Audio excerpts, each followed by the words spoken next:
Right. Good evening, everybody. Officially, it's a very big honor for me to meet today Dr. Murray, the famous scientist. I wouldn't introduce him lately because I mean, more completely, you know, everything. I'm just happy that he agreed to meet us and that he will deliver our talk. The only small technical things I would ask somebody before the beginning is that every panelist, there are several people there, please, during the talk, not now, you're not in a hurry, please raise your hands electronically that after, when I will give you the permission, I will see your items with raised hand. Okay, that's it. And now we start. Dr. Murray, please, you can start. And everybody is hearing your presentation. Well, first, I want to thank you very much for the invitation. It is an honor for me. And it's also a special honor because of my special interest in Russia.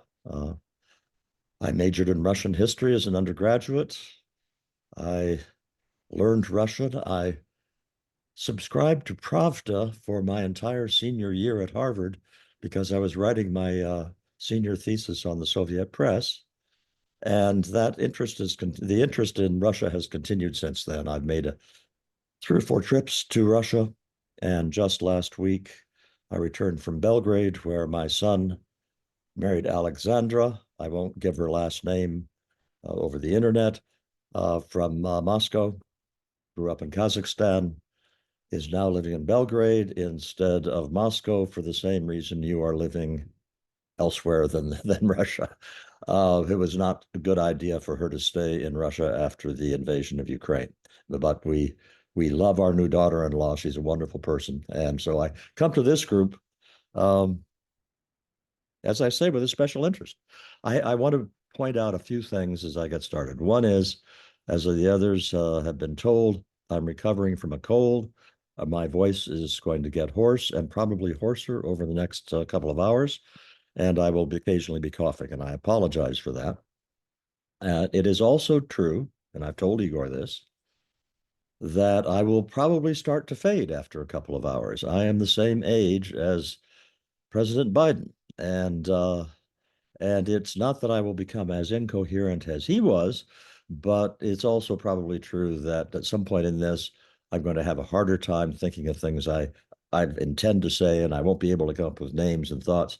And that's just the way it is. And when that starts to happen, I'll just let you know, and I can either just sit and listen, or I can leave you alone to talk among yourselves. But that's not for a couple of hours yet. I prepared a list of the major topics, but I don't really know how to bring it up. And it's a very simple list of 7 topics I will be covering under the general heading of the collapse of Western social science. Because to talk about the collapse of Western social science, it's necessary to go back 70, 80 years, because we are not just talking about technical, political, academic positions that are being taken now in a vacuum. All of this happened over the course of a long development of a kind of divide in the United States that we had never known before. We've had lots of ideological disputes in the United States and bitterly fought political disputes, including a civil war. But what we have experienced since the 1960s, I'm convinced, is a completely different order of things, and I find it extremely depressing. The 7 topics that I will go over, some of will take a few sentences, some will take longer because I've written entire books on them. First is the post-World War II milieu, in which the generation that came of age as baby boomers grew up. The second is the emergence of a cognitive elite. The third is the aftermath of the Kennedy assassination. The fourth is the white elite's racial guilt. The fifth is the cascading effects of the 1964 Civil Rights Act. The seventh is in quotation marks because it's something that has been said so often in the last 15 years. Racism is the only possible explanation for a variety of the problems we face. And the last topic is the social sciences post 2020, when I will most directly address what I consider to be the deep corruption of the American social sciences, and in many ways that their collapse. Okay, starting out, I'm a baby boomer myself, or I should say, I'm a couple of years ahead of the baby boom. Baby boom is considered to be 1946 to 1961. I was born in 1943. But for practical purposes, I grew up in that era. Point number one is it was a great time to grow up in America, post-World War II America. We had everything going for us. Technologically, we militarily, socially, in all sorts of ways, it was a time which in retrospect had remarkably few problems. There was the threat of nuclear war, and people were scared of that, but that didn't preoccupy people. And if you think about something like crime was incredibly low in the 1950s. You think about marriage, 80–90% of adult Americans were married. The divorce rates were very low. I could go down a whole list of social indicators, and the country was doing great. Then came, oh, and one other thing I want to say about the milieu in which we grew up. Our parents had been in the Depression. They had fought in World War II. They wanted their children to have lives that were free of the privations that they had suffered. And so in many ways, they were inclined to spoil us. That was augmented by the advent of Dr. Spock, this famous child psychologist who published his famous books on child rearing, which talked about, you didn't want to spank children, you didn't want to discipline them harshly. And it was generally, it boiled down to this, that the people who grew up in the 1950s and 1960s tended to think very highly of themselves. They tended to be rather self-indulgent. They tended to dismiss their elders as being foolish and not understanding the world. Remember the slogan in the United States in the 1960s, don't trust anyone over 30. A sillier slogan has never been created, but it was very widespread. So this was a generation that found it very easy to confuse good intentions with actual outcomes. So if you were doing the right things in terms of a policy relative to poverty or racism or education or the rest of it, the fact that these programs they were spending money on didn't work was not at the top of their list of priorities. They were trying hard to do the right thing, regardless of what the outcomes might be. Okay, so that's the generation that is the root of the problem, as far as I'm concerned. The second topic is the emergence of a cognitive elite, and that is a phenomenon that is the main subject of the bell curve. Or for that matter, it is also a major topic in another book called Coming Apart. And it is, I think, one of the most powerful social forces in the United States and Western Europe. It consists of the fact that it became much more beneficial to be really, really smart in a sense of IQ than it had been early in the 20th century.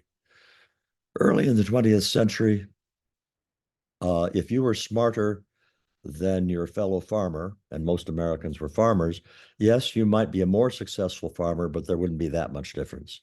If you had a law degree, you would have a good income relative to your neighbors, but you didn't get rich with a law degree in the 20s.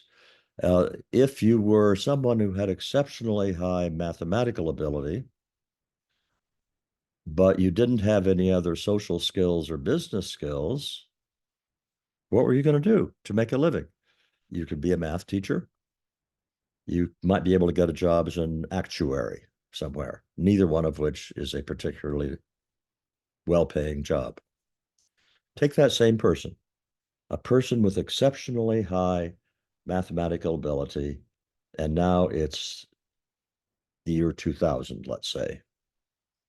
That same person is going to be offered $100,000, $200,000 out in my Silicon Valley by the tech firms, which will take advantage of those mathematical skills as a programmer. If you have the skills of a pure mathematician, you can be offered wealth by quantitative investment companies that use your mathematical ability to develop the quantitative algorithms that just churn in money very, very reliably. The same thing happened in other professions because you had other things going on. One was simply the matter of money that was sloshing around in the United States at that time. It was far greater in 2020, let's say, I mean, it's in 2000 than it was in 1960. In 1960, the corporation that was ranked 100 on the list of the largest US corporations had sales of $3.2 billion. In 2010, the 100th ranked corporation in the United States had sales of $24.5 billion. Now, if you have that kind of huge increase in the amount of money you're bringing in, you can afford to pay a lot more money for top talent to staff your business. And indeed, that's what's happened. So you had people who had high intelligence that were simply separating themselves out from the rest of the population in terms of their incomes in ways that did not exist earlier. The second thing that happened to create a cognitive elite was that in the 1950s, America's most prestigious colleges decided they were going to start bringing in the smartest students. In 1952, Harvard University was already the most prestigious university in the world. And the graduate schools were staffed by the best scientists and so forth. But the undergraduate student body at Harvard in 1952 was above average intelligence, but not very much. By 1960, I got to Harvard in 1961, but these numbers are from 1960. In just 8 years, the student who was average for the class of 1952 would have been in the bottom 10% of the class. The same thing had happened to elite universities around the country. They were scooping up intellectual talent from all over and bringing them together to Cambridge, Massachusetts, to Yale, to New Haven, to Princeton, and so forth, which did a couple of things.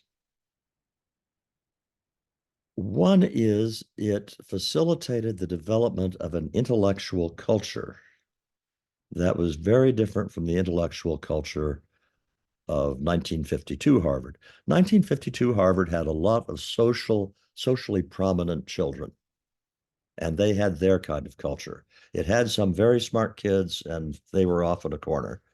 But by the 1960s, just about everybody who was an undergraduate at Harvard was really, really smart, and they shared tastes and preferences, and they began to dominate the local culture. And the same happened in other places. That's what happens when you have one group that is the dominant force in a local community. They tend to set the tone. That continued after the 1960s and intensified, so that when I got to Harvard, I think they admitted 1 out of every 8 applicants or something like that. And by 2000, they were admitting 1 out of every 50, 1 out of every 60. The competition to get into these schools became very intense. A couple of other things happened to create this cognitive elite. Smart people started marrying smart people. Who was the CEO of a company in 1920 going to marry? He was going to marry probably the girl next door, somebody who lived in that neighborhood, somebody who belonged to the same social clubs or whatever. She was probably attractive. She was not selected on the basis of intelligence. Not stupid, but not as smart as her husband. What was going on in the cognitive elite after the 1960s? The CEO of a company gets married to the woman who's a graduate of Yale Law School who was representing a case for his company. That kind of marriage where you have two very successful, very smart people marrying each other has implications for the children they have. Just to review the current state of knowledge on the heritability of IQ, it's small in childhood, continues to grow. So after the age of 14, IQ is about 80% heritable, which is very high. And so even though you have regression to the mean, the statistical phenomenon that I'm sure most of you are completely familiar with, you have regression to the mean, that's true. But it's also true that when you have that kind of assortment going on in marriage, the next generation of children is largely produced by the people who are already in the cognitive elite. Then you had increased physical segregation so that they congregated in certain neighborhoods of New York and Los Angeles and New York City in much denser form than they ever had before. The upshot of all of these trends, and the reason I've gone to such lengths to describe them, excuse me for a second.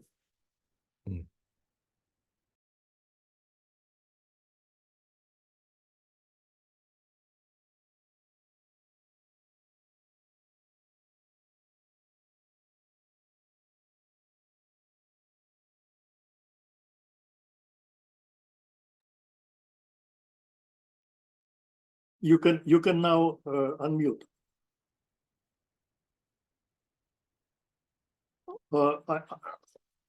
Wait a second.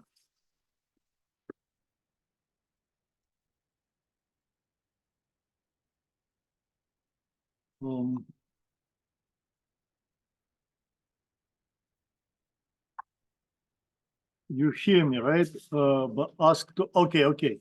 Now you can unmute. Yes, okay. I can unmute. All right, good. I'm We're sorry. set. Okay.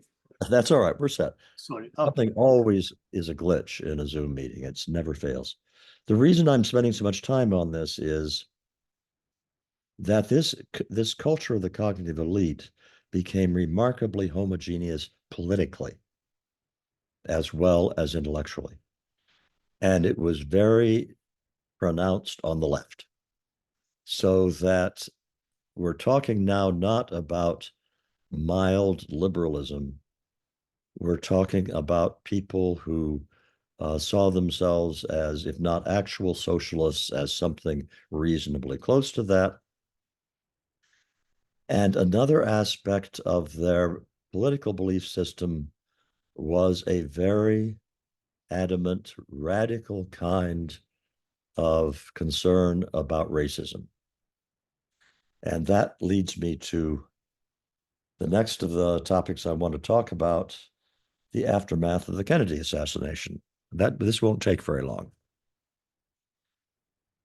I was 20 years old when Kennedy was assassinated, and it was a devastating event. And it was for lots of Americans. It turned out to be devastating in a way that we had not anticipated. It's not that Kennedy was such a great president.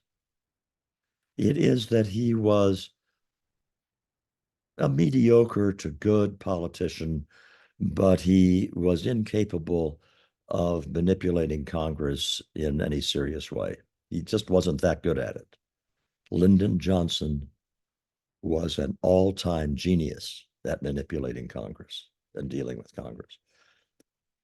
So the presidency, the assassination brings to the presidency this master politician at a time of national grief and a time when a way of expressing that grief is support for the president, and at a time when the civil rights movement was reaching its apex.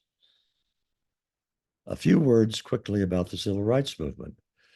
In these days, when it has become so ambiguous and so muddled, in the early 1960s, the civil rights movement was completely unambiguous.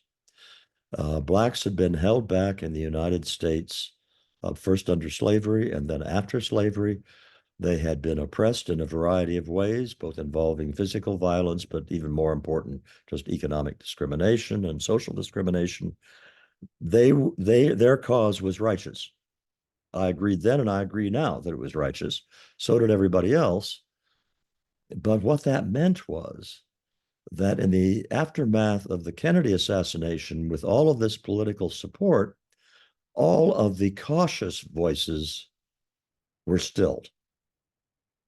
So that the thing that we should have done in retrospect is to pass a civil rights bill, which simply said no state and the federal government shall pass no law which requires any form of discrimination in favor of one race over another, prohibit legal segregation and preferences in any form. Just left it there. But we did not leave it there. The Civil Rights Act of 1964 did two other things. One, it made rules about businesses having to serve any customer and employers having to employ people without discrimination by race, which sounded good in theory, but in effect, it very severely infringed on freedom of association, which was a core American value. And it was thought that, well, that's okay, because it's this one exception we will make for race, because race has played such a historically unique role in the United States. It's justified. And it sounded plausible. But what we didn't think ahead to was two things. If you are going to prohibit employers from discriminating on the basis of race, how do you enforce that law? Well, the answer is, to enforce it, you have to interfere in great detail in the operations of those businesses. You have to have people overseeing what's going on with their hiring process, their firing process. All sorts of records have to be kept. And it's also a very fuzzy line about whether you have fired someone because they're Black or fired someone because they weren't a good employee. So you had an enforcement power that had to be developed, and that enforcement power turned out to be huge. I'll come back to that in a minute. Second thing was the reaction to the race riots. In one of the great kind of paradoxes, even though it isn't really a paradox, immediately after the passage of the Civil Rights Act of 1964, within the next few weeks, there were a series of very large race riots in New York, in Rochester, New York, in other cities around the country. Some of them were quite violent, a lot of looting, a lot of injuries, some deaths. And the reaction of the elites and the reaction of ordinary citizens was quite different. The reaction of ordinary Americans was, hey, you know, we just passed a law guaranteeing your equal rights, but that doesn't mean you can go out and burn stores and riot. Whereas the reaction of the elites was that it was really society that was to blame for the riots. And it was society's responsibility to correct these wrongs that had prompted the riots. It wasn't the fault of the people who did the rioting. And that introduced a theme which has never gone away, which is it is not politically permissible to say of people who do crimes or other kinds of injurious things or makes very serious mistakes, it's not permissible to say of them, it's their own fault. They weren't forced to behave that way. They chose to behave that way. We can treat them just like everybody else, whether you're white or black. If you do a certain kind of crime, you should be held responsible for it. That never was the case thereafter. This kind of attitude among the elites, including the cognitive elite I've been talking about, came in the context of very large disparities between blacks and whites, as I described in the book Facing Reality, which I understand many of you have seen.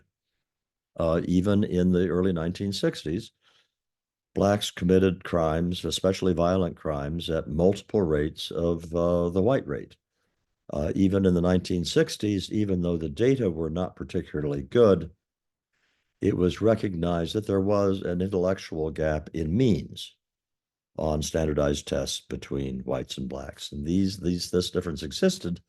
So you have a real problem if you have established a political rule which says that, I should say a political philosophy, which says that it is not the fault of the victim that problems occur in the context of problematic behavior that's much more common among blacks than among whites.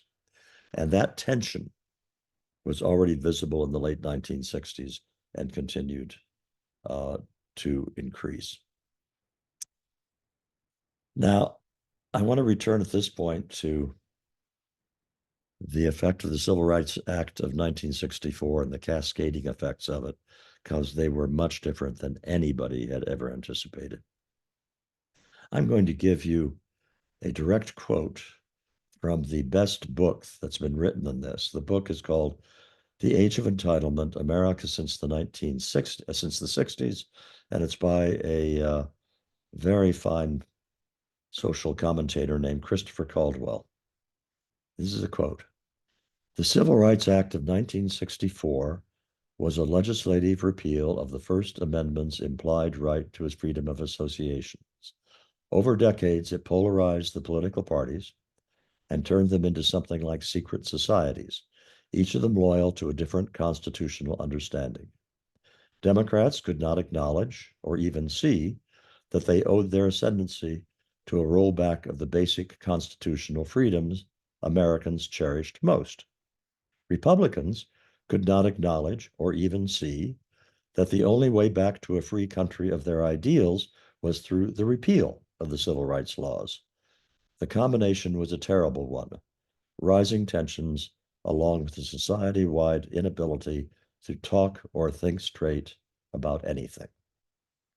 That's said it better than I have ever said it in so few words, and there is no exaggeration in what he said.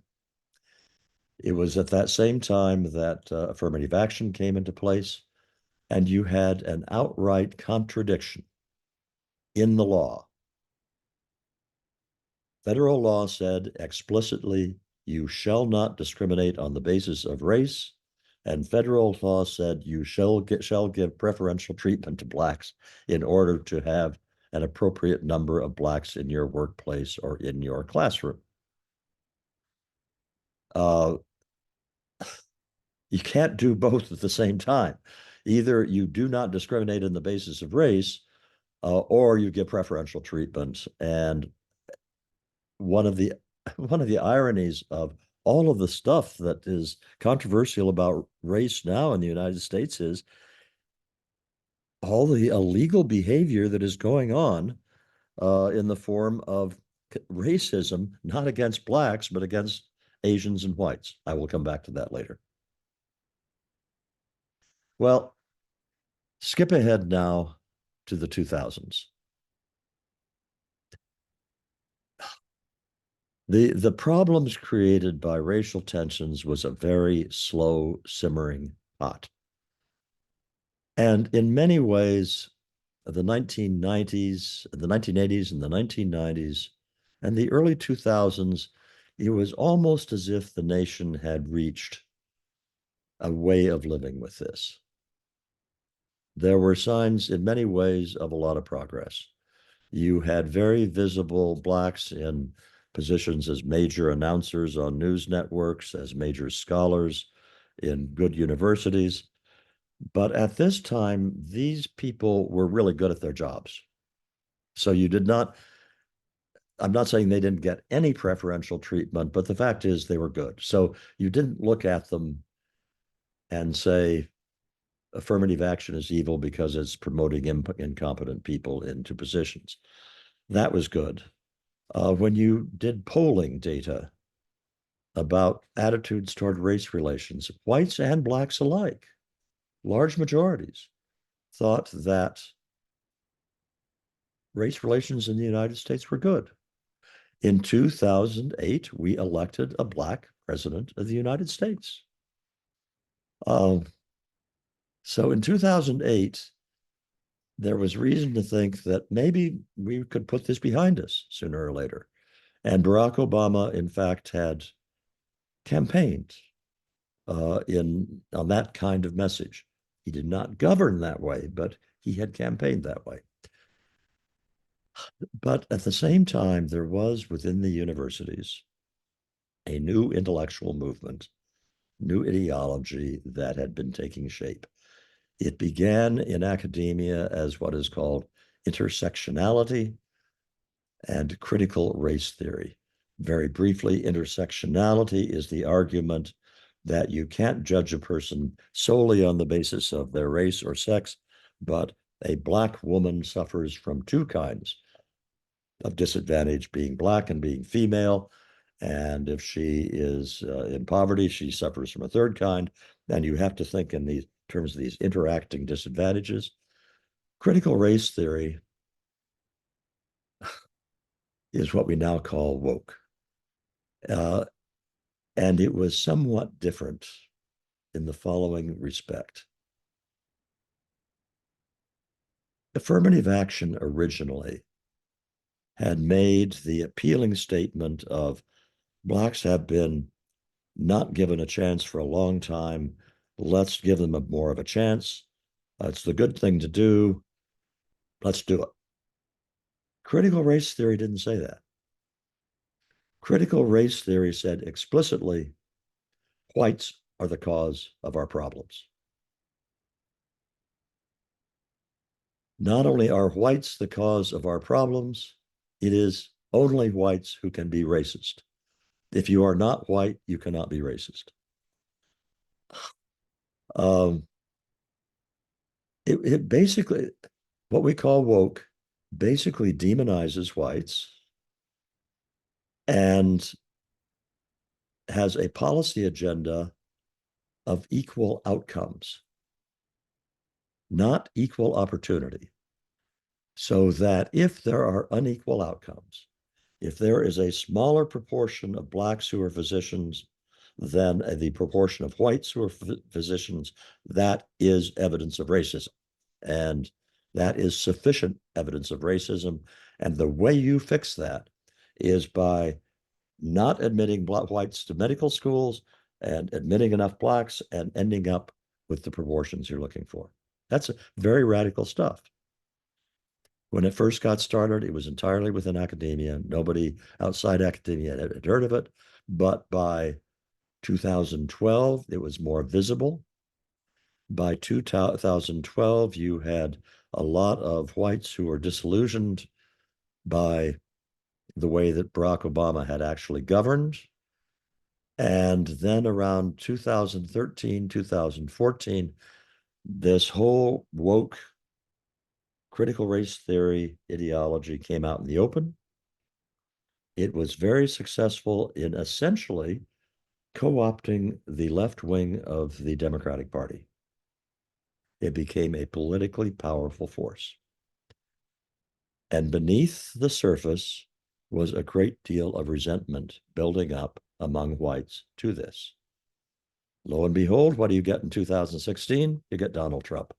And there were reasons why you got Donald Trump, many other reasons, but one of the reasons was in response, I think, to the emergence of wokeism into the larger political sphere. What does this have to do with the collapse of the social sciences? It had also taken over in academia the social science faculties. First, in the social sciences departments, they had added ethnic studies, Black studies, Hispanic studies, and they had added women's studies. These departments, which were installed at hundreds of universities, including the most prestigious ones, were not staffed by brilliant young scholars that were searching for new evidence on important issues. They were staffed by ideologues. And the research that they did would not pass muster for any serious technical journal. But even by 2014, 2016, the technical journals in the social sciences were getting pretty corrupt. Even that soon, you had things being published that did not meet ordinary standards of quality, and they were being taken seriously. They were being quoted by the press as evidence of things that they had no business being quoted for.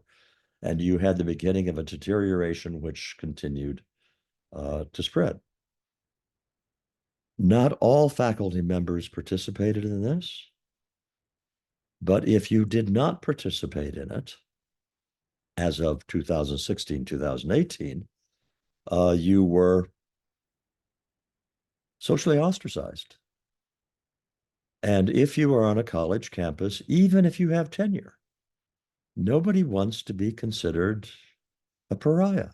Nobody wants to be treated as an outsider, and you don't want to lose friends. And so the social pressures to go along were very high. For assistant professors who did not have tenure, they had to realize that if they published an article that could be construed as conservative, let alone more than just conservative, they wouldn't get tenure. White assistant professors had to realize that they weren't going to get an appointment as full professor, period. Didn't make any difference how good their record was, didn't make any difference what their publications were. For the time being, they would only get hired if they were a superstar already, or if they simply could not find any minority or female candidate to fill the role. It was, well, I'll tell you how bad it was, is illustrated by what happened to me at Middlebury College. Let me keep track of the time here. I went to speak at Middlebury College in March of 2017. I had been speaking at colleges for years. There were years after the bell curve came out that I didn't get many invitations, but those had started to come back. And so I'd spoken at lots of colleges. And occasionally I'd had a small group of students who had protested, and they would sit in the front of the classroom at the beginning of my lecture. And then 10 minutes in, by prearrangement with the college, they would unfurl their banners, stand up, chant for a minute, and then walk out. Okay, big deal. I was used to that. At Middlebury College, when I got up on the platform, I was greeted by chanting, by a packed hall, and was not unable to proceed with the talk. And as many of you may have known, because it became a national news story, when the professor who was my host and I tried to leave the building, we were attacked by a mob. My colleague, the professor, suffered a concussion and injury to neck tendons. I escaped without physical injury. I was very lucky. That's 2017 already. That's the atmosphere that prevailed. how deep was the corruption in the social science departments at Middlebury, even in 2016? The professor who was my host was a woman named Allison Stanger. She had taught at Middlebury for 15, 20 years. She was beloved at Middlebury by students, and she had been beloved by faculty. She was a very popular faculty member. She was very accomplished.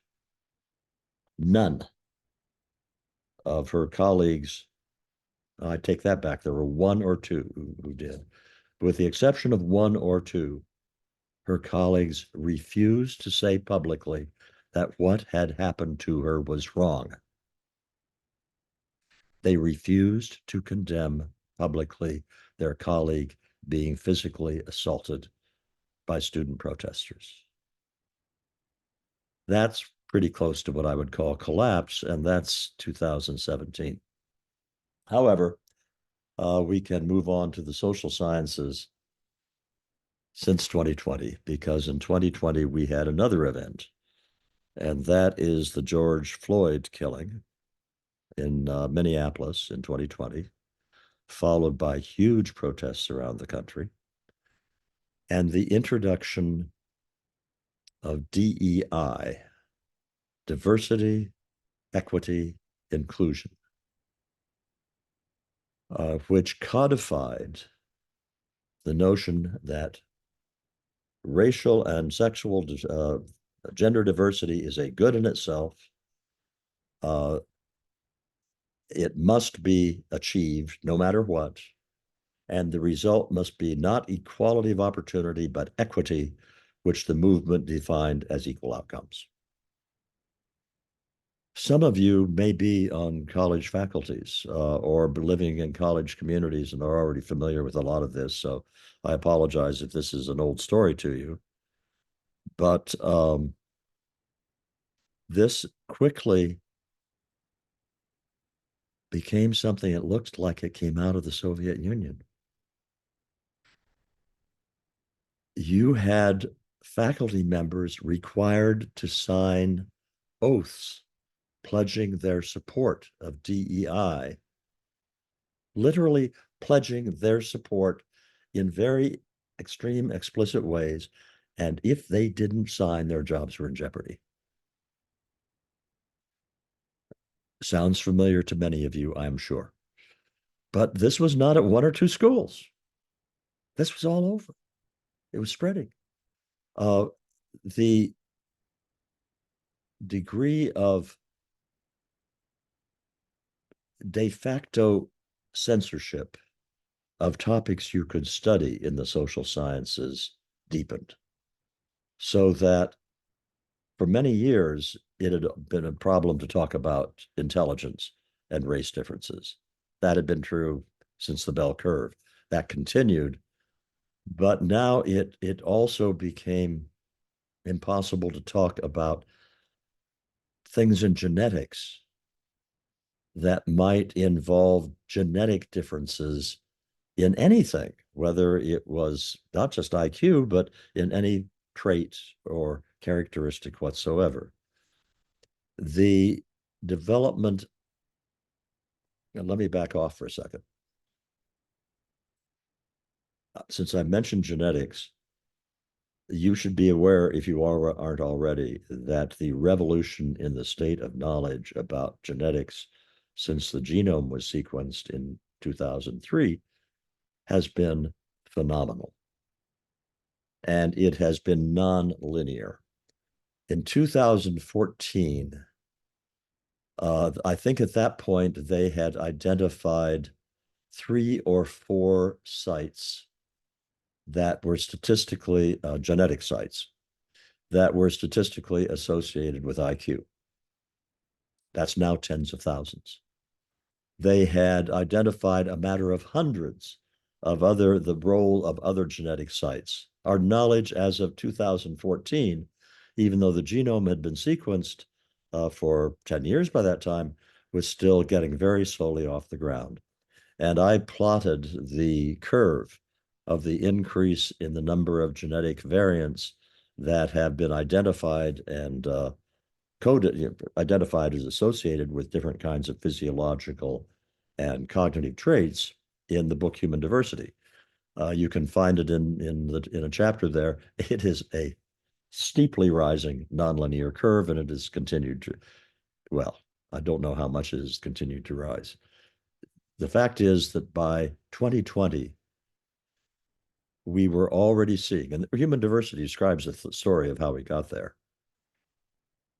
We already were reaching the point at which social scientists had to incorporate the findings of biology into their analyses. So I made the prediction in Human Diversity that by 2030, a sociologist who tried to publish a study of, let's say, criminal behavior that did not include in their study of their sample genetic information about the polygenic scores for criminality. Polygenic score referring to, it's like an IQ score. You take all the genetic variants you know are associated with criminality, and you add them up in effect to see how high the level of criminality is. Oversimplified description, but that's a way of thinking about it. And you apply that, because if you don't do that, and you're trying to ascribe criminality to some social or political phenomenon and have not taken the genetics of your sample into account, I said in the book, you will be laughed out of the room. Nobody will take you seriously. I published Human Diversity in January of 2020. By July of 2020, after the Black Lives Matter movement started, after the murder of George Floyd, I already knew I had been too optimistic. I could already see that the curtain was coming down on permissible research in genetics, such that by 2030, it might be not that nothing would be published that used polygenic scores, because they would be forbidden. This may sound like I'm exaggerating, but I invite you to pick a copy of a major technical journal, American Sociological Review, one of the major psychological magazines, and look through the articles that are in it. And one thing is, you will be amazed by the degree to which many of the articles are open advocacy for political causes. They don't even pretend to be science. And you will also notice the omissions, that there are in these articles certain things that nobody ever writes about. And those are things that involve what's been going on, not just in genetics, but also in neuroscience, not just regarding race differences, but also regarding gender differences. Because we know a great deal more now than we knew even 15 years ago about biological differences between men and women. The entire debate that's going on now about transgender and the rest of it is just scientifically bogus. All of these claims that are being made about transgender men and transgender females are things that have been studied, they're understood, we know, and what is being said about these is just scientifically idiotic. And yet that's what dominates the national conversation. I could go on with a list of the other ways in which the social sciences have been compromised, but I think I've given you a sufficient flavor to convey why I am so pessimistic in the short term. I mean, I don't see evidence that things are going to change quickly, but I will cite a few examples that maybe we have reached the high point of this corruption of the social sciences.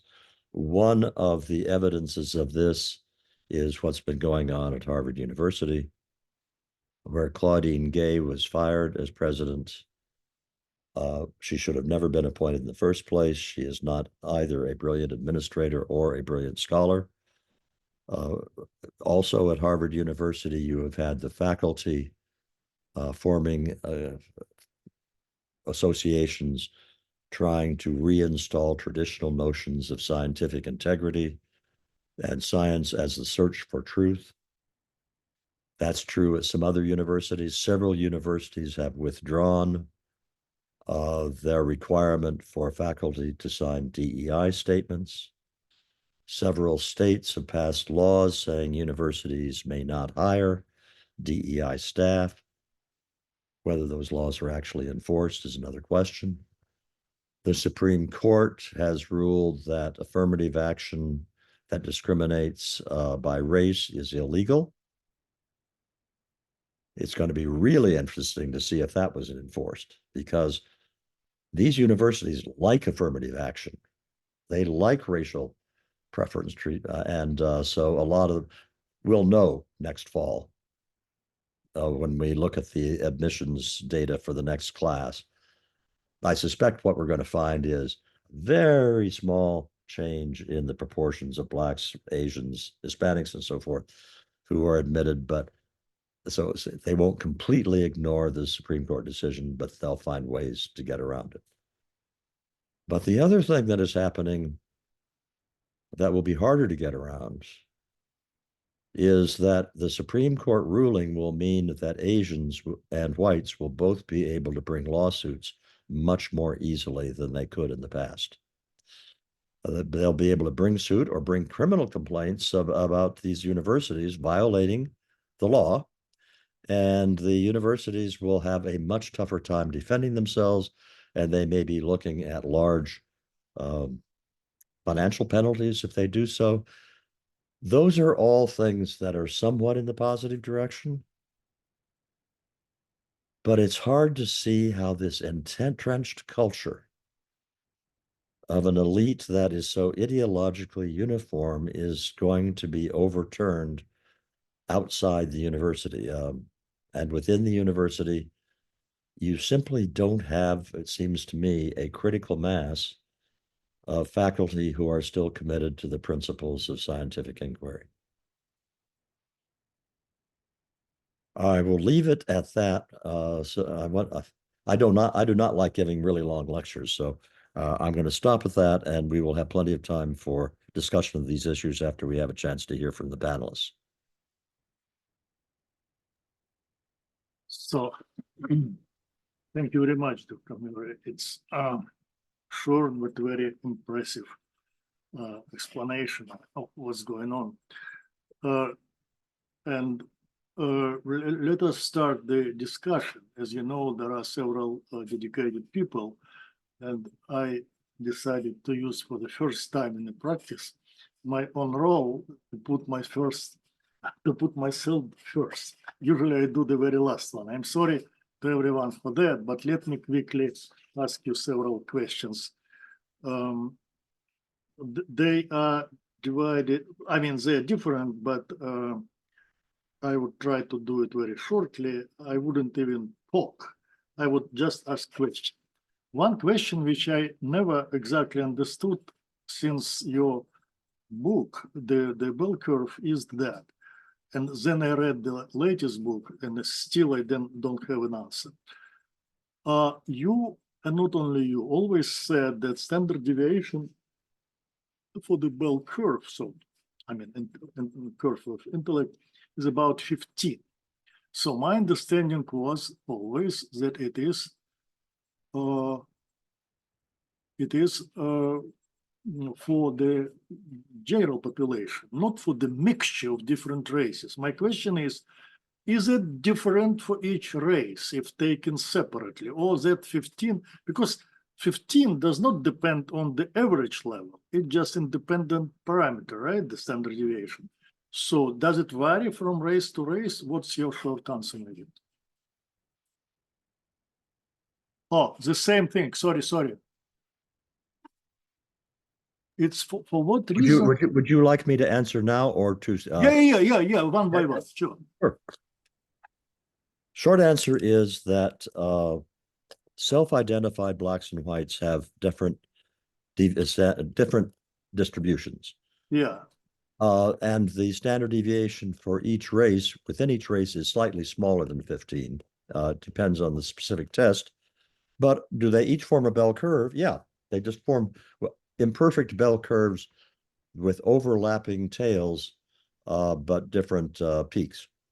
Yeah. Now, the question of, I think your question also referred to mixes of people, blacks and whites, and mixes of blacks and whites.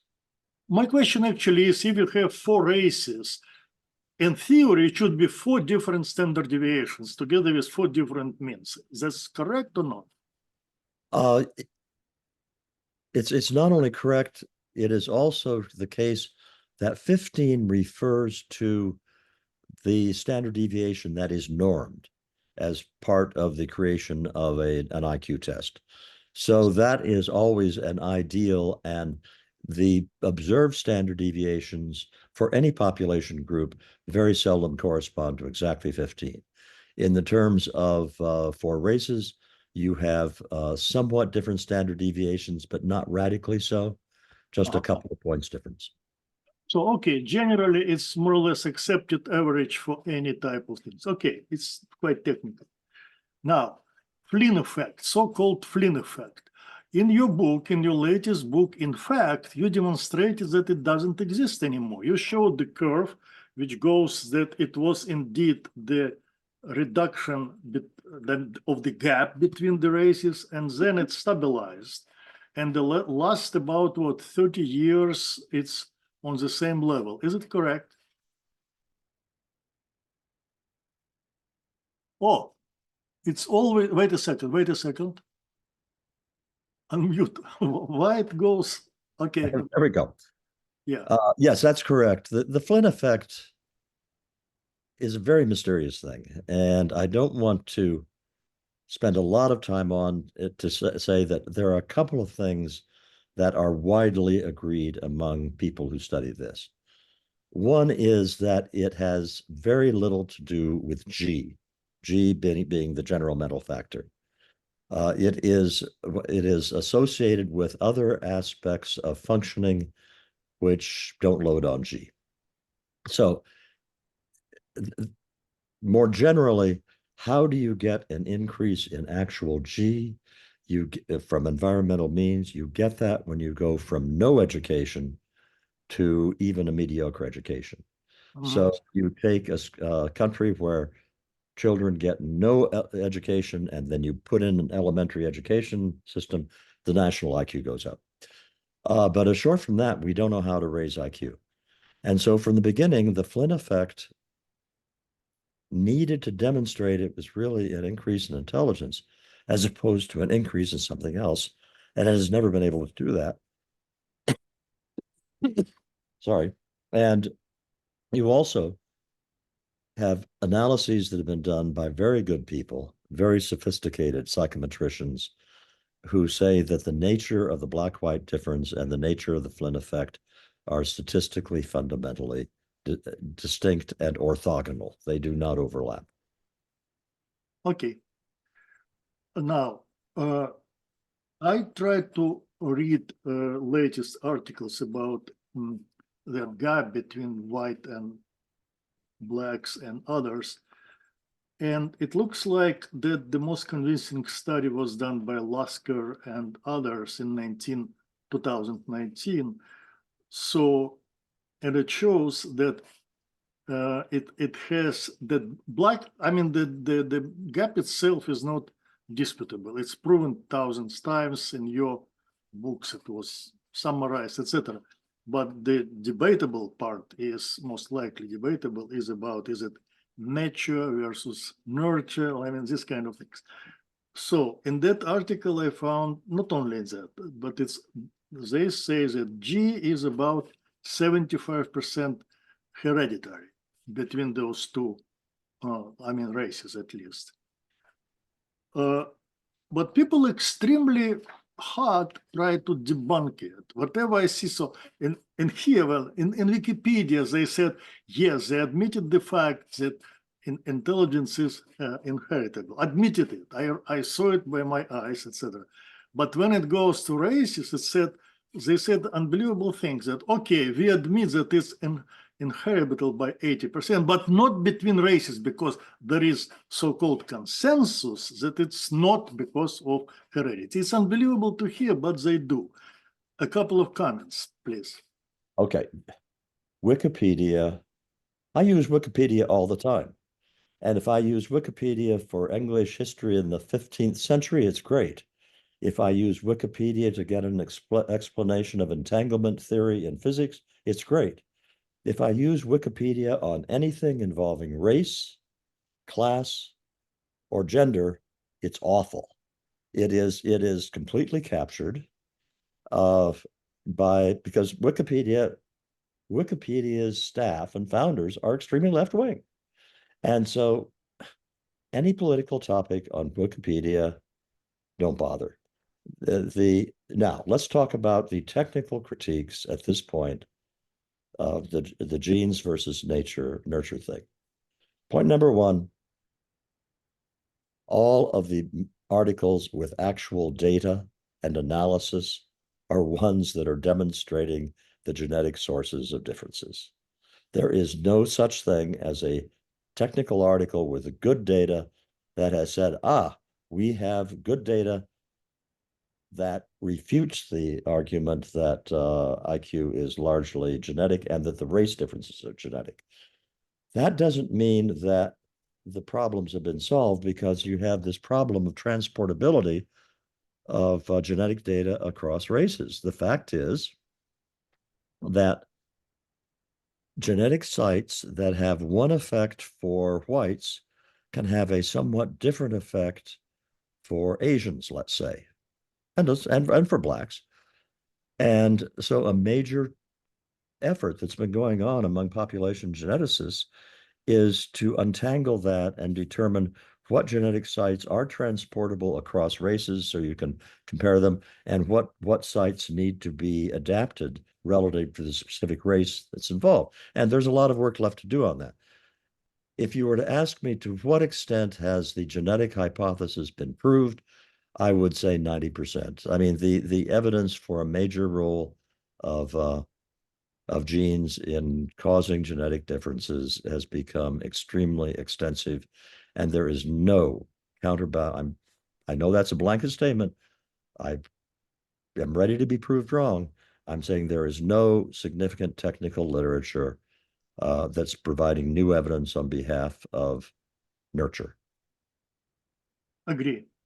So the same, actually, it almost, my general feeling about the field, as far as I read the latest article, is about the following, that everybody agreed more or less with the heredity stuff, but what people do not exactly know, what exactly causes that. When they go to polygenetic things, and since there are more than 1,000, it looks like, genes or different locations, which explains it. So my general feeling is that the most convincing are twin studies. They're extremely convincing. They show hereditary nature of that for 50%. But when it goes to specific losses of genes, etc., they're capable to explain perhaps out of those, let's say, minimal 50%, perhaps 20% or something. In other words, the future research should fill the gap. Yep. And this is more or less the picture. Is that correct understanding? So you're describing it accurately. There's only one little tiny problem, which is that some of the most important databases for exploring these questions are being closed off to researchers. Oh. So that if the largest current American database has been produced by National Institutes for Health, NIH, using American taxpayer dollars, and if you are a researcher, you have to promise not to investigate anything that might show injurious differences among races or sexes. I mean, it is like something out of the Middle Ages in terms of the repression of scientific inquiry, but it's a fact. And so you have some of the best geneticists who are unable to get access to the data to answer these questions. It's unbelievable because I didn't know that. It was my next question, where there is the best data, because me and my colleagues would love to work with it as statisticians, but you said it's close, so it's so funny. Okay, Sorry about that. Now, there's the UK Biobank in the United Kingdom, I think is more easily available to other researchers, but that's the only large database I know that is available. Okay, perhaps maybe I would write to email about that. It's separate. And my last question is that the more I think about that, I think about that since publication of the bell curve, actually, my feeling is that everybody understands that you are right. Everybody understands in heart that you are right, right? They don't want to put that question up to make it public domain to discuss for some reasons which are completely far from the science, completely far. And one of the reasons is, I would say, not only conformity, etc., but it's also internal desire. Do not make people absolutely angry. Do not create new kind of turmoil like it was in 60s and partly was repeated in 22 after Floyd, right? So maybe this is the hidden reason, not only just woke, but they're really afraid that the new revolution will start if we openly discuss such a delicate issue, because it could offend people at their core if they openly will get information, well, your IQ is lower. Your arguments wouldn't work. You would say, oh, I'm for individual treatment. Sure, but anyway, the revolution is guaranteed, kind of things. What do you think? I think that you're right about, first place, simple fear explains a lot of the reaction. Right. Which is that the people are afraid of what others will think of them. They are afraid, well, if they're in universities, they're afraid that people will think they're on the right or conservative, which of course is like kiss of death in academia. They also have another kind of fear, which I sympathize with. And that's why I make a big point of saying, look, you have difference in means between blacks and whites. Right. That doesn't mean you can tell somebody's IQ by the color of their skin. Of course. And when you meet an individual, you better deal with that person as an individual. Right. And we have brilliant blacks, we have really stupid whites, and you have to treat people as individuals. So, but one of the reasons I say that is I don't like the idea of any way that, black kids are told, oh, blacks are dumb. That's an awful thing for a child to be told. And so there, you know what? An awful lot of people, including sometimes me, wish this issue would just go away. We wish that we didn't have to deal with it, because it is inherently unpleasant and painful. Unpleasant and painful. Thank you so much, Dr. Murray. Now, Dr. Epstein, Michael, please. Yeah. Thank you very much for your lecture. And it sounds sad, of course, and I share your sadness. But I would say that we should be aware that this corruption invades not only social sciences, but the humanities, of course, and even hard sciences, natural sciences. Recently, there was an article by Alan Sokol, professor of physics and mathematics in UK, in the United States. It was called Woke Invades the Sciences, published in May in The Critic, where he argues very clearly that despite the biological fact of only two sexes present in nature, even the most advanced professional organizations of the United States, like medical associations, psychological associations, that they adopt the view that the sex is something that is assigned upon the birth and can be reassigned, and so on and so on. I don't mention such crazy ideas as Newtonian physics, as white physics, and some this stuff that is reminiscent of Nazism and other treatment of Aryan physics, Judaic physics, and so on. But this is, in fact, even more sad than can be described from within only social sciences. My question comes from the experience of Russian culture and ideology as it emerged in the late 19th century, early 20th century, because the same path 100 years earlier, path of the most educated people to those kinds of politics of identity, class identity, race identity, gender identity, was already tried and left us with Soviet totalitarianism in the 1920s. My question is, how would you explain this connection between the level of education and the ideological uniformity that you described of the leftist kind? It is known that at American universities, the proportion among political affiliations of professors is 1 to 10, 1 conservative, 1 leftist.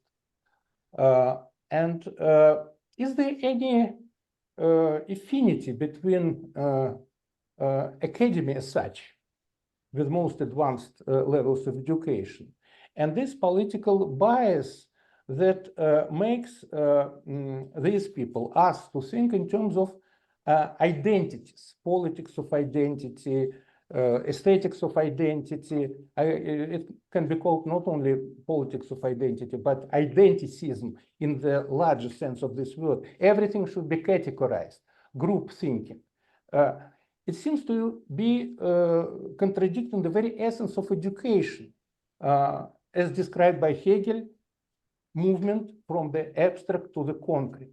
Why such abstract, schematic thinking in academia, which explains much of these biases, wokeness, and so on and so on? Is there any connection between cognitive abilities and their self-suicidal, self-destructive aspect when they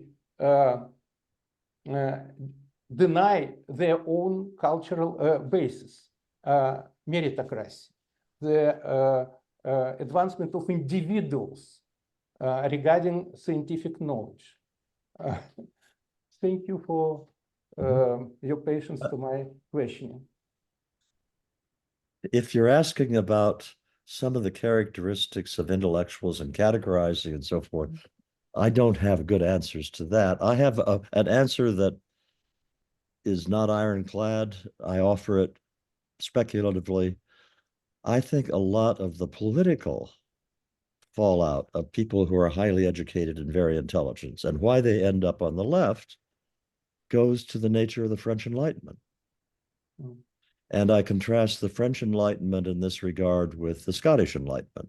So with the Scottish Enlightenment, with Hume and Smith and others, you had the same Lockean foundation, John Locke and so forth, the same Newtonian foundation, but there was also this strong sense of the importance of inbred human nature. So if you read Adam Smith's The Theory of Moral Sentiments, the whole book is about the ways in which human beings have instinctive desires for approbation and so forth, which involve a human nature that you really can't change very much. Contrast that with Rousseau and those who followed Rousseau.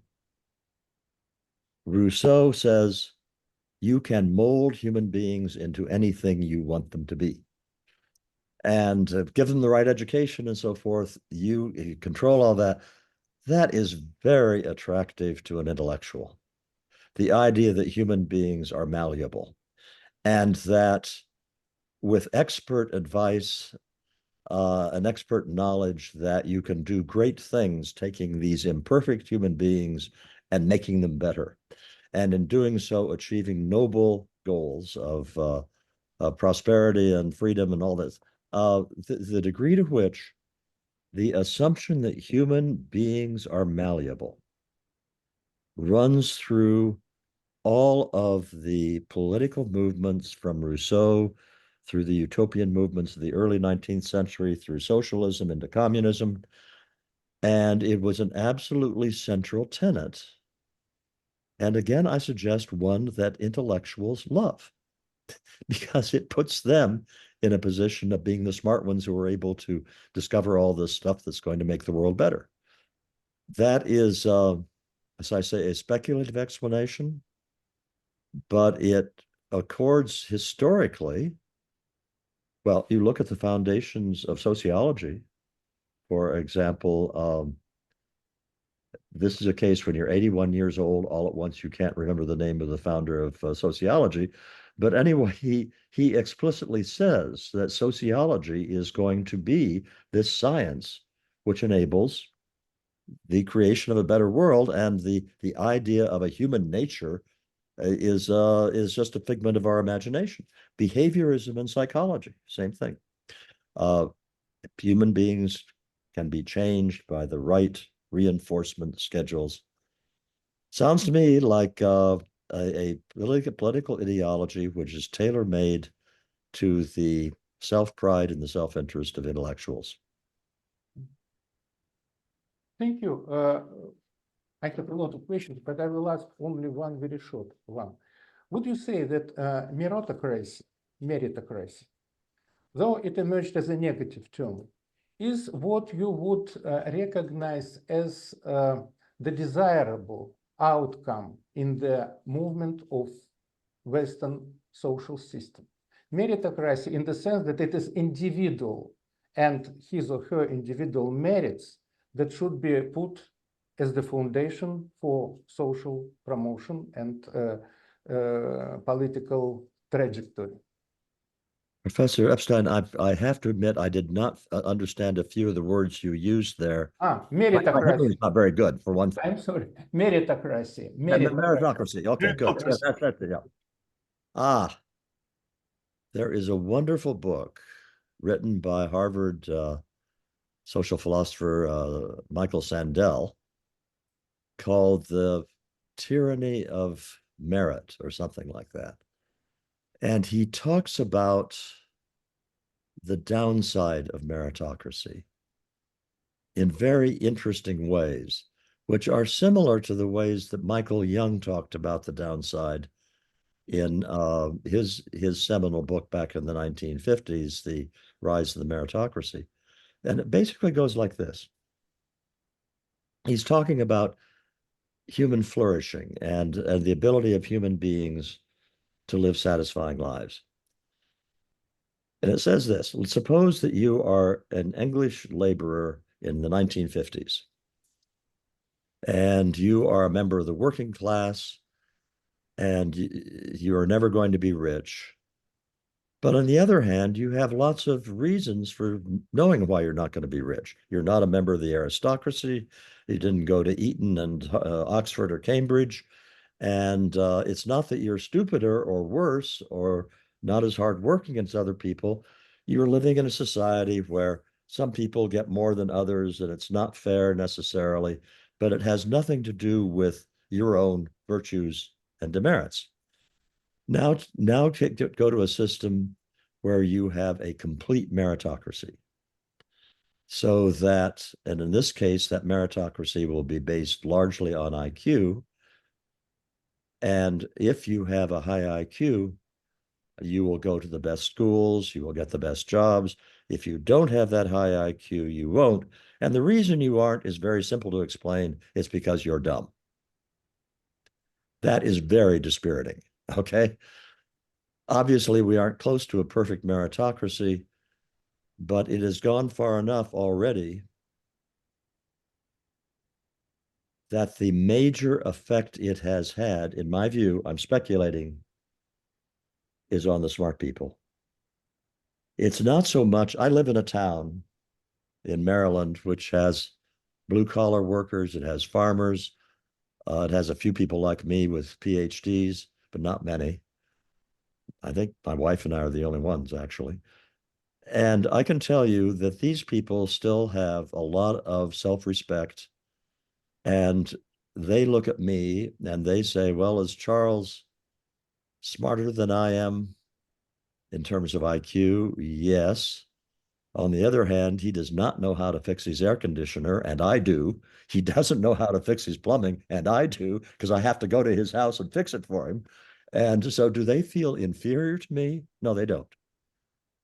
But I have a lot of very smart friends in academia who look down on people who aren't as smart as they are. And their assumption is that in some way they are inferior human beings. And that drives me nuts. First, because none of us earns our IQ. If we have a high IQ, we should be down on our knees thanking God every day because we had nothing to do with it. We could study hard, that's great, but we didn't get smart by studying. It was a gift. And you now have an extremely arrogant cognitive elite that feels good about itself because it keeps saying it's for poor people and the disadvantaged and all that, but they really think of themselves as better than everybody else. So I'm meandering, but basically I'm saying I want everybody to have a chance to develop their talents to the fullest, which is meritocratic. And for all of those who are lucky enough to be at the top of that ladder, I want their education, their college education, to teach them humility. I want their college education to beat them over the head with the statement I just made, you did not earn this good thing, and you better be worthy of it. You have been given a great gift, and from those who are given great gifts, much is expected. Colleges must fulfill that function, and colleges have completely discarded that function. As you can tell, you asked a question that I get excited about. Thank you very much. Thank you. An excellent answer. This is a great answer. Thank you very much.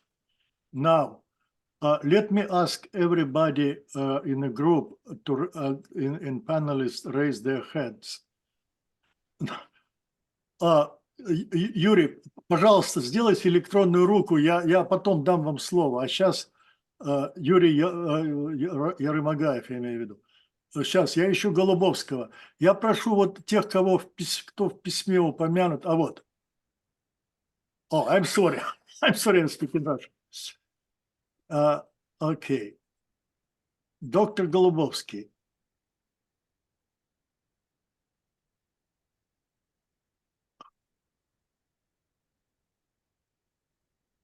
Unmute yourself. You did it many times before. Come on. On the left. On the left, down.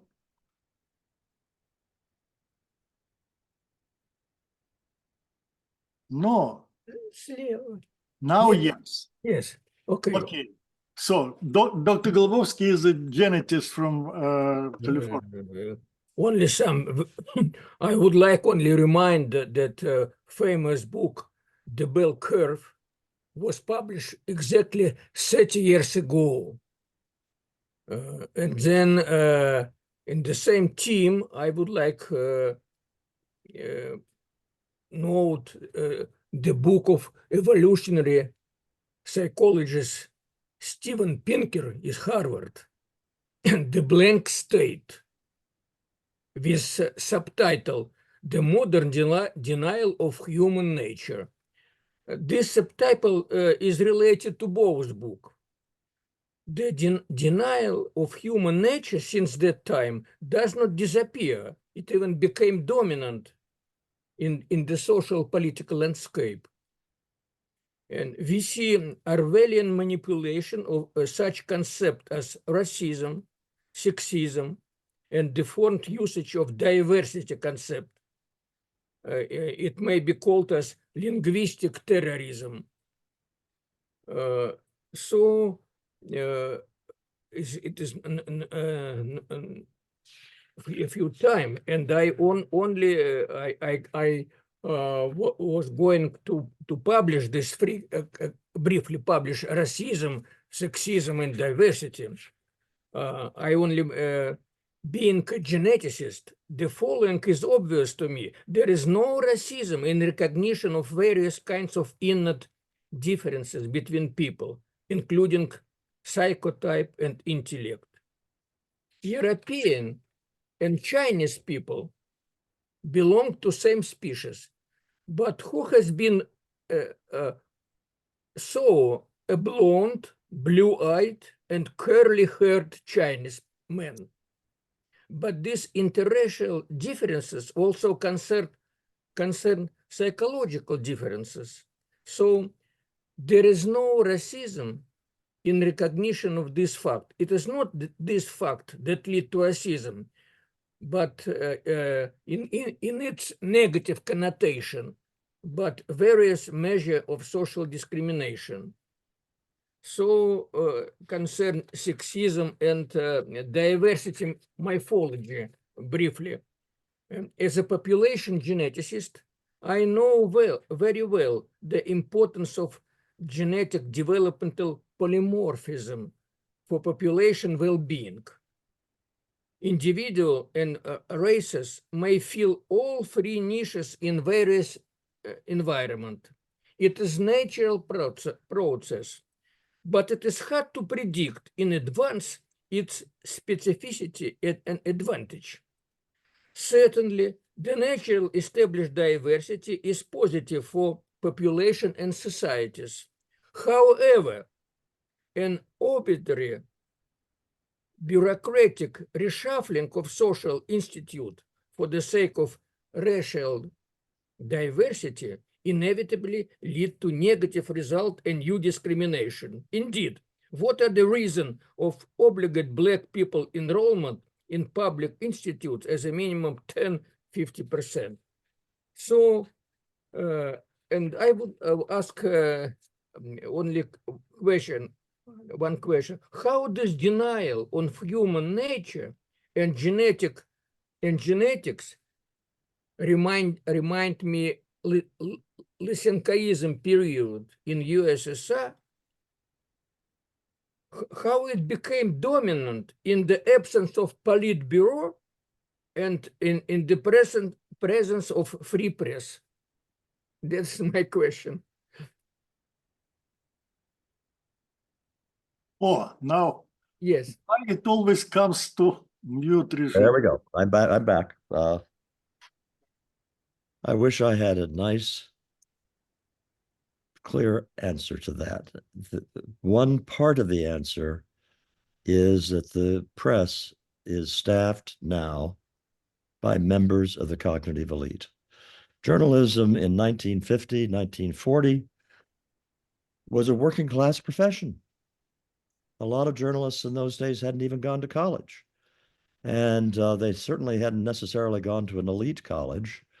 And now if you take a look at the staffs of the New York Times, the Washington Post, the Wall Street Journal, go through all of the big magazines, you go through the people who run the television networks, they come out of the same elite schools with the same kinds of culture.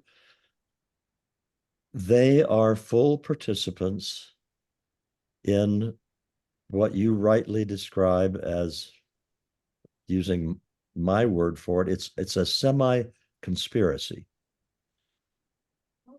If you've been following what's happened in the United States the last week or so, after the Joe Biden's debate appearance, what you have observed is the exposure of the extent to which journalists actively covered up what they knew to be true about Joe Biden's mental frailty. And only now, after the debate exposed it, are they rushing to try to explain, why it happened. None of them are willing to say, we just covered it up, and that's what they did. And the same thing happens with intelligence, with genetics, with racial difference, and the rest of it. They will not report.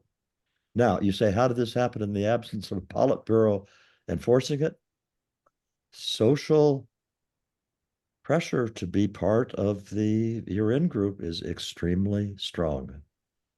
And I think that it's just, in some ways, it's probably a more effective thing to beat people over the head with than even the Politburo in some respects. And it has worked. The complaints that have been made about the American press and fake news and its biases, they're all true. That's the best I can do. Yeah, Thanks. not necessarily force applied from the top, but force applied inside, maybe it's even stronger.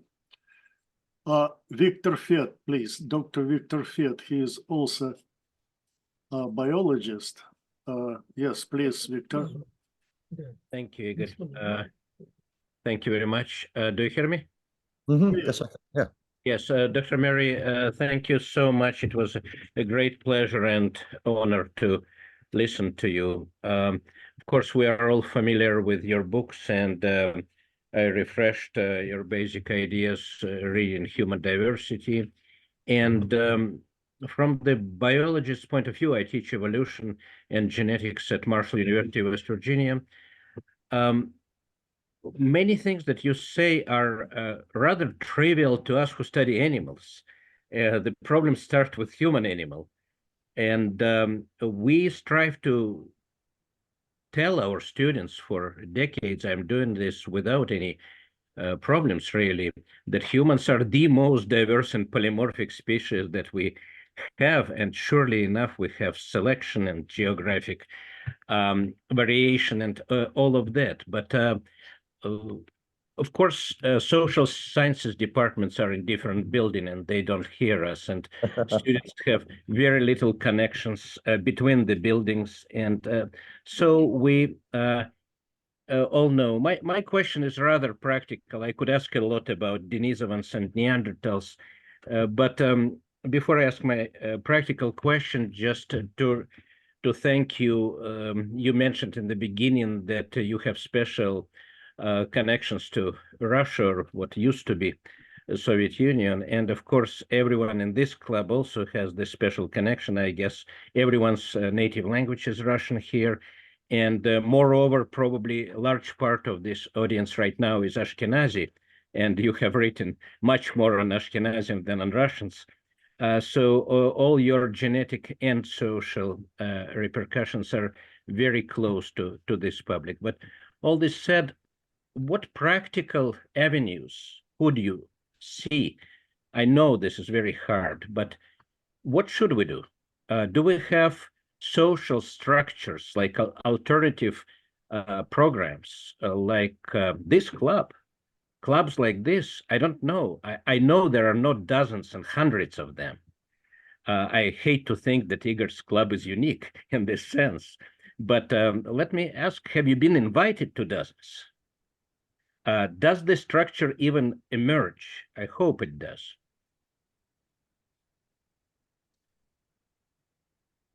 You're muted. There we go. The short answer is I am not invited to some of these groups that have been formed, but it doesn't bother me that I'm not.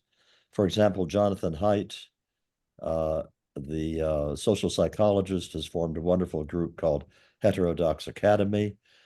Steve Pinker has been behind the formation of a group of Harvard professors and so forth that are doing the right thing in trying to restore the traditional function of the university. And so are other people out there trying to do these things, and should more people be engaged in them? Absolutely. Is that the practical answer? Yeah, I think right now, if I were a tenured faculty member, that's exactly what I would do. I would be engaged in those groups, and I would also be engaged to going to my fellow faculty members who are not part of that group and say, look, we have got to get serious about restoring the true function of a university. Why am I not invited to these groups?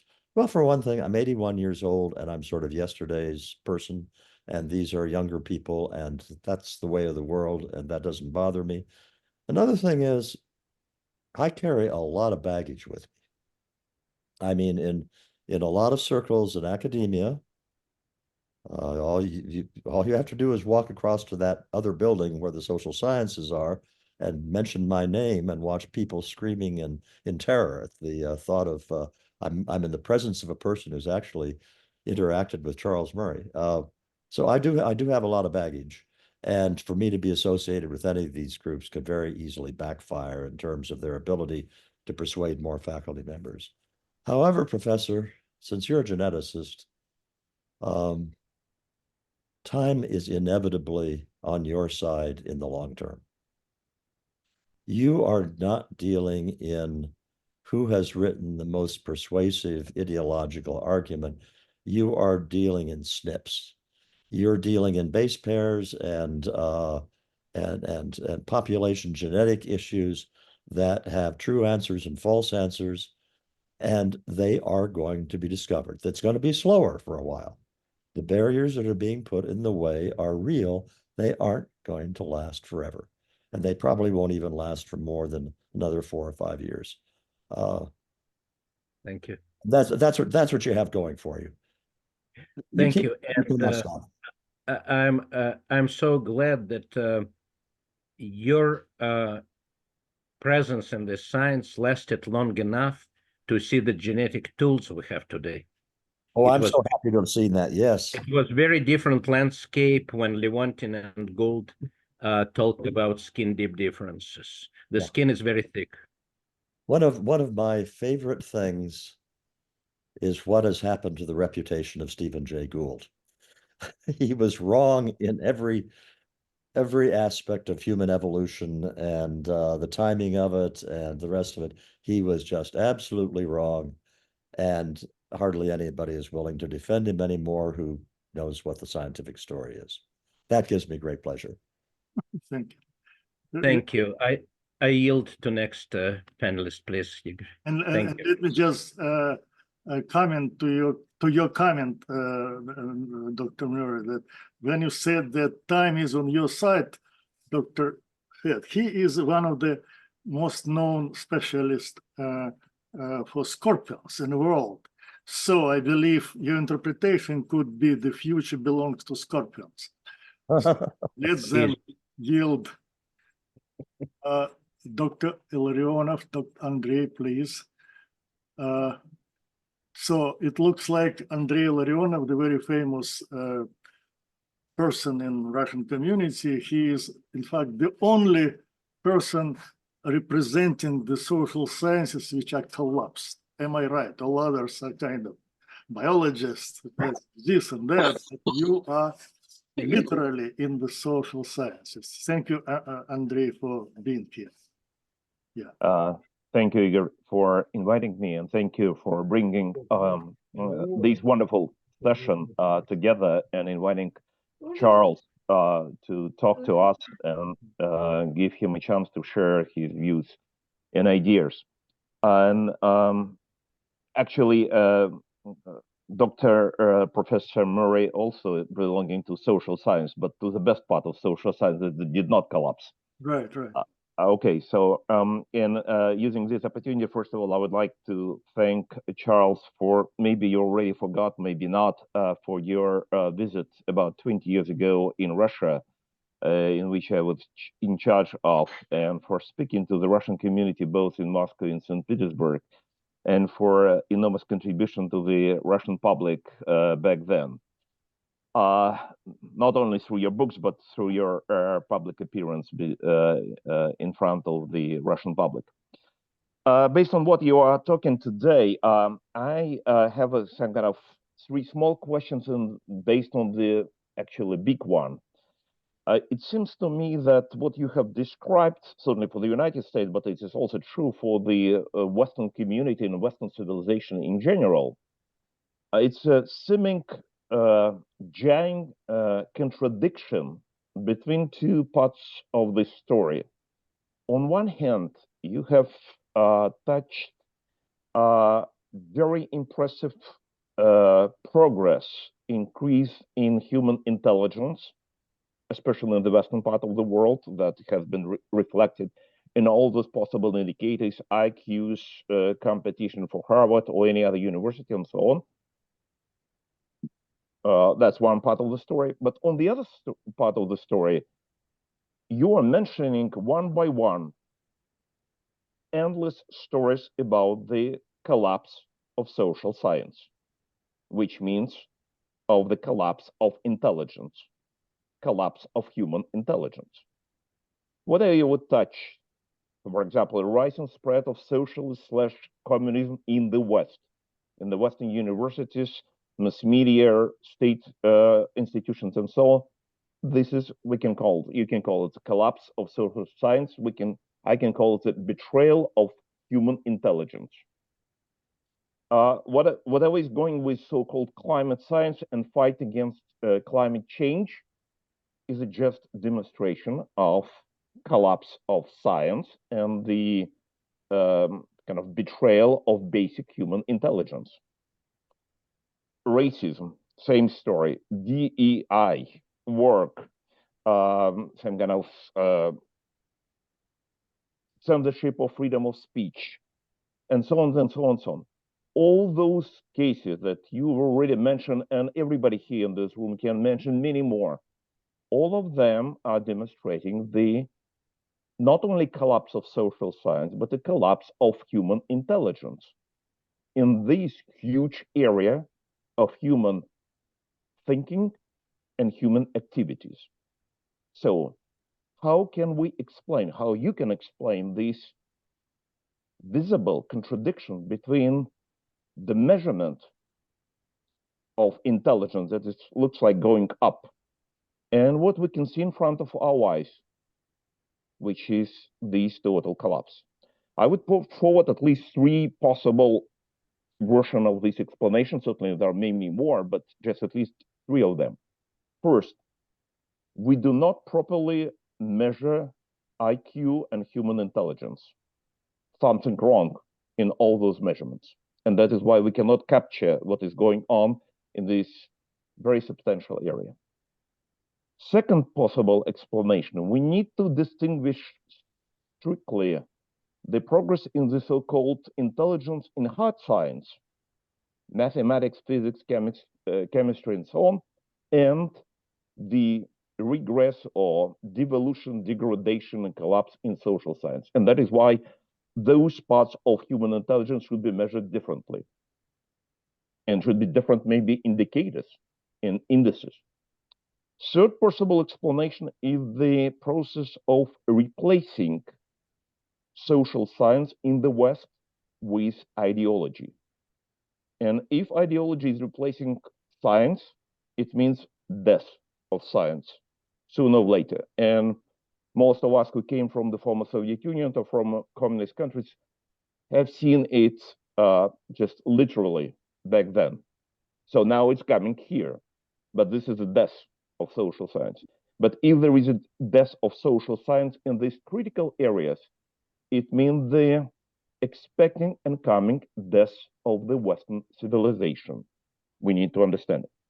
So the basic, certainly you might have different theory and different version, and would be glad to hear what you think about that. But the general question is how it was possible that at least for whatever, maybe last 4 centuries, at least from the scientific revolution of the 17th century, the Western civilization that moving forward reasonably well on both hard science and social science over the last at least quarter of century, and maybe even longer, you would mention maybe 60s at the beginning of this process, is going on in reverse direction persistently with enormous consequences for the life of the West. What did happen in the very essence of the Western political, cultural, and social machine? What was broken? How it was broken? What is the source, reason, and roots of this collapse of the very system of the Western civilization? It will not surprise you to hear I do not have a complete answer to your question. Let me just a couple of things that come to mind that we have to remember. You talk about the collapse of intelligence. Here's a question. Take the people with, let's say, IQs of 145, 150 who are in theoretical physics. Are many of those people participating in the corruption of science, which I agree with the previous speaker, occurs in the hard sciences as well as the soft? My proposition is that the extremely talented people in the sciences, the genuinely talented ones, still kind of want to do the same thing that they've always wanted to do. They want to make a discovery which will explain the universe better and get them the Nobel Prize. And that they are wedded to the kinds of methods that will get them there. And this line of thought says, what we have seen is the selection process of the people who are in the faculties of these universities, so that our 150 IQ physicist is now surrounded by a lot more mediocrities than he used to be. It is not a collapse of intelligence. It is a collapse of the selection process that used to produce the kind of excellence that we no longer see, and that's one factor going on. Another factor going on is the rise of the importance of politics in America. In 1960, politics just wasn't, I know we had all sorts of political controversies, it wasn't that big a deal. The distance separating a mainstream liberal from a mainstream conservative in 1960 was really small. The policies of Adlai Stevenson and Dwight Eisenhower in 1956, when they were campaigning, they weren't talking about different ideals and things. It was a time of a kind of innocence in American history compared to now, where there was a very broad consensus about how America was supposed to be governed. And from the 1960s on, politics has just occupied an awful lot of the energy and the oxygen in universities. And so you have people in both the hard sciences and soft sciences who are just spending much more time thinking about their political views and how they relate to their work than was formerly the case. And that contributes to the kind of contamination I tried to explain in my lecture. Those are the only thoughts that come to me, and they aren't especially revealing, except that suppose that Caltech is famous because alone among universities, it selected the admissions to Caltech on the basis of test scores taking from the top down. Caltech did not worry about holistic admissions. It didn't worry about sex or race or anything else. It wanted to get the very smartest, most dedicated young scientists it could find. And it produced incredible results in terms of Nobel Prizes, other prizes, all sorts of accomplishments in the sciences. Well, Caltech fell back on that in the last 10 years. Suppose the Caltech next year said, we're going back to the old way. We are going to admit students the way we used to. My bet is that you would find that nothing has collapsed at all in the ability of these kids selected on that basis to be completely locked in on the scientific endeavor traditionally defined. And the problem is focusing on that in terms of the kids you put into the schools, focusing on that in terms of the professors you choose to teach them. How that happens, don't ask me, but that's what should happen. I'll stop there. Okay. Do you have other questions, Andrei? I think it's better to give a chance other participants to ask questions, and we'll have more time, so I will join again. Thank you. Thank you. Gregory, please.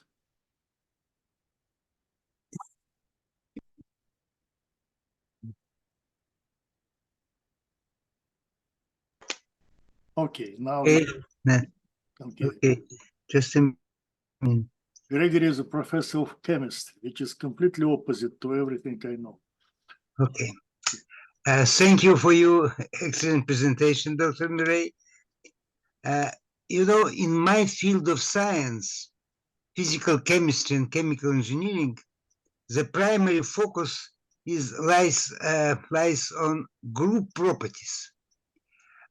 For describing these group properties, they introduce so-called state variables. What does it mean? Pressure, volume, temperature. And temperature, for example, is typically defined for collective of molecules rather than individual molecules.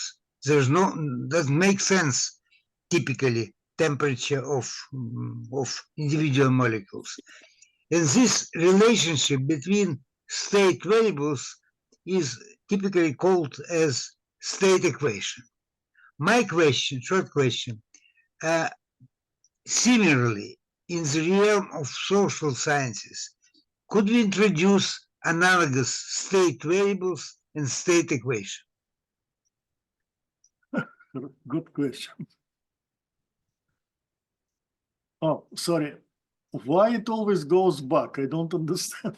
I don't know. I don't know either, but that's okay. It's like it's automatically. Okay.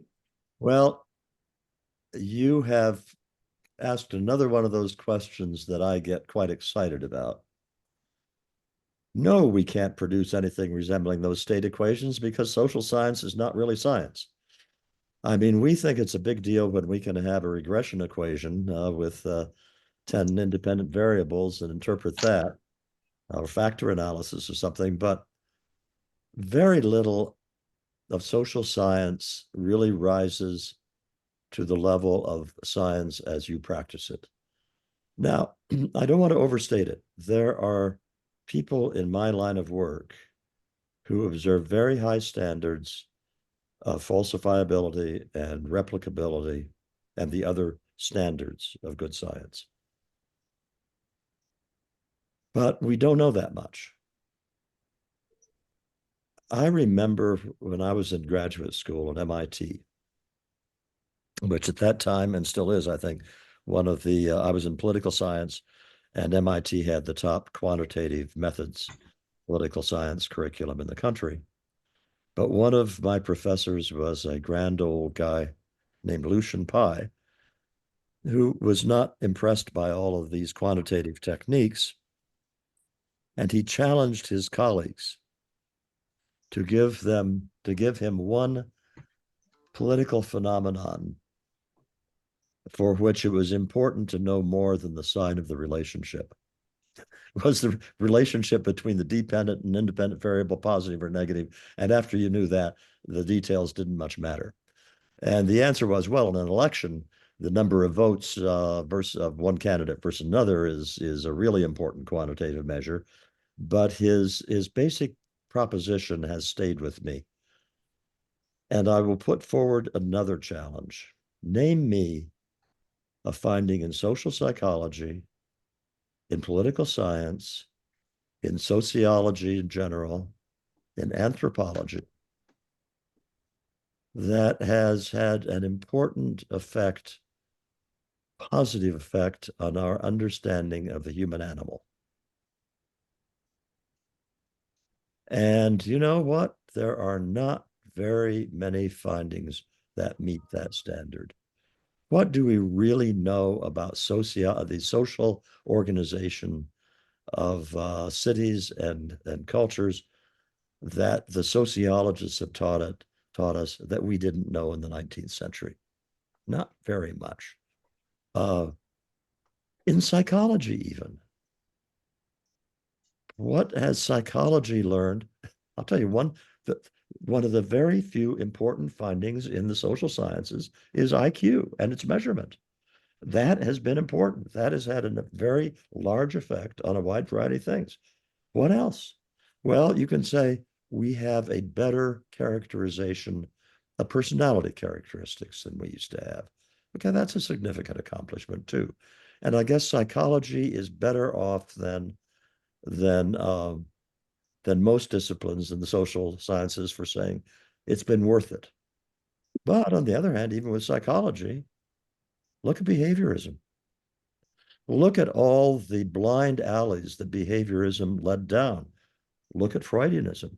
What is left of Freud's work that still has any credibility anywhere? So the handful of things, what I'm really saying is, and I'll put aside the achievements in psychology I just mentioned, I'll put aside economics. I think economics can make a stronger case for knowing more about how economies function than we used to, and some of that knowledge has important effects on daily life. Okay. Put aside economics, put aside some parts of psychology. What would be so awful if we just threw away all the other books that have been written by social scientists for the last 100 years? Very good question.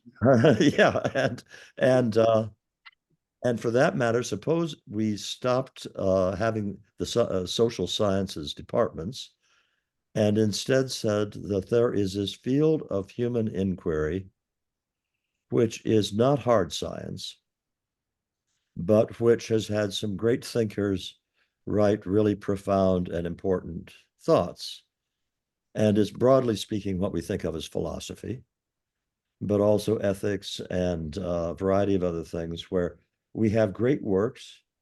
Maybe you can come up with a couple of great works that were done in the 20th century, but a lot of them were done 3,000, 2,500 years ago. Others of them were done 500 years ago, but that's okay. There is an important field of human endeavor that a well-educated person should be aware of so that they can think through a lot of the profound issues of the human condition. But we aren't going to call it social science anymore. We're going to talk, it's going to be some broader rubric of important things that a well-educated person ought to know that aren't hard science. But the focus of the university is to provide a sufficient background to everyone in that body of knowledge, but its real intellectual accomplishment is the hard sciences. So in social science, there is no good devices, no good measurements. With the exceptions I've just mentioned, they're really hard to come up with. You know about the replication crisis, which the hard sciences have had a few problems with too, but the social sciences have had terrible problems. And a great many of those problems arise from the fact that the measures are so poorly defined and so poorly measured. We do most of our work with very blunt instruments indeed. I have another question. 40 years ago, you published book, Losing Ground. Yes. And this year, 40th anniversary of this book, correct? Yep.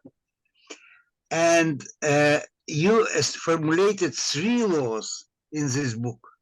3 laws. Maybe I don't remember, but one law, imperfected selection, and then law of reward. Yes, the law of, yes. Net harm.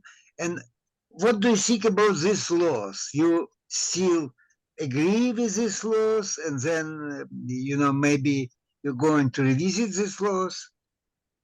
I actually reread parts of Losing Ground a few months ago, and I got to that chapter where I had the law of imperfect selection and I can't even rename the 3 now. And I have to tell you, I read it and I said, point number 1, I can barely remember any of this. Point number 2, this is really smart stuff here. I wish I could write like that. And because it was as if it had been done by another person. I read those 3 laws and I say, you know what? They may very well be true and still true. But the fact is, and by the way, can you make you understanding this law now? Just short, because I found this quite interesting, like analyzing any reforms. Yeah, it was for those who aren't familiar with it, basically I was in the process of demonstrating why it is that social programs to help people backfire. And the three laws, one is the law of imperfect selection, because you're trying to find those who are in need of help, and you always have some people in the program who don't need help. And the other two, I cannot, as I say, I'm 81 years old. I can't remember the other two. But I will just add as a little anecdote, I wrote that chapter on my honeymoon. I just gotten married and we were on our honeymoon. And I remember writing most of that chapter on my honeymoon, which goes to show how sometimes social scientists can be just as silly as everyone else and how they spend their time on their honeymoon. Good point. Yeah, go ahead. I finished. Okay. By the way, did you read book of Russian American Yefimov's book, Shameful Mystery of Inequality? Shameful Mystery of Inequality. This book is very close to you. Who wrote this book? It's written in the United States, but in Russian. Well, how then you can ask that question? We can discuss this book. We will have special session designated to Yefimov. Okay. Thank you, Gregory. That's it, right? Yeah. Thanks for your wonderful question. Now, okay. Greg, please. Hi, thank you very much for your presentation. It was very interesting. In your presentation, you described so many bad things which happened with recent United history, like BML, DI, radical theory, and so on. Are social science looking for the roots of this organization? Who is behind them? They are very well financed, very well organized. This is the one question. And the second question, what's the main goal of all these people or organization? Thank you. I'll start by saying I don't know. I accept they are very well organized, and I accept they are very well financed, and I don't have any good information about who's doing it or why. However, I look at what's gone on since BLM, Black Lives Matter, and these other things as the culmination of a decline that goes far beyond the collapse of the social sciences, and for all practical purposes means the end of the American experiment.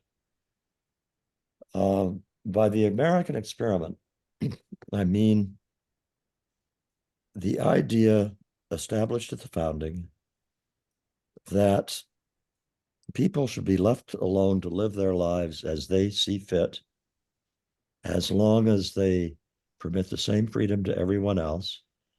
And the role of the government is to provide a peaceful setting for that endeavor, but otherwise to stand aside. And until 1937, which is 150 years after the creation of the Constitution, it's amazing how well the United States still adhered to that. The size of the federal government in 1937 was tiny.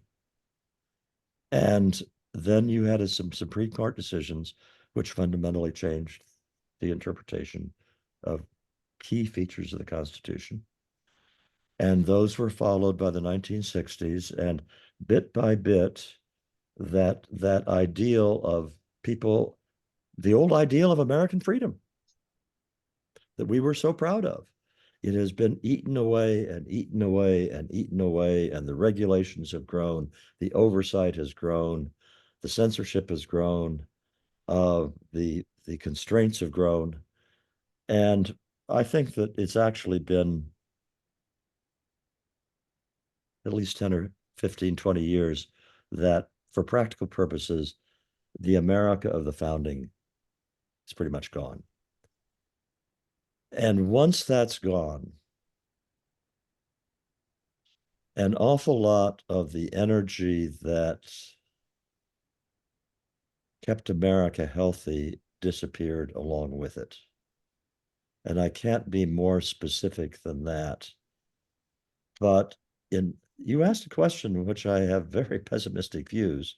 You may ask, how can it be more pessimistic than talking about the collapse of the social sciences? Well, how about the collapse of the United States, not as a world power? No, the United States will continue to be strong militarily and economically and all that. But the collapse of this ideal we once had and that made us unique in all the world. And as far as I'm concerned, the United States now is just another big power. And it is run by the same kind of crony capitalism and the same kind of dynamics that Western Europe is run by. And it's not disaster. It's not totalitarian rule.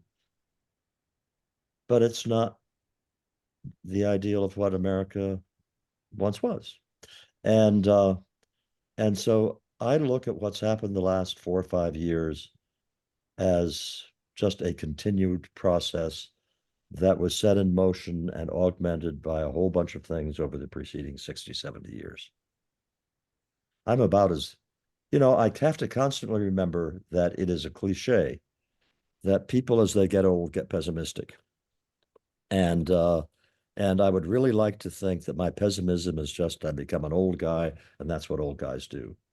But I can't quite talk myself into it. I think the grounds for my pessimism are very empirically sound. Thank you. Thank you very much. Yeah. Anya, please.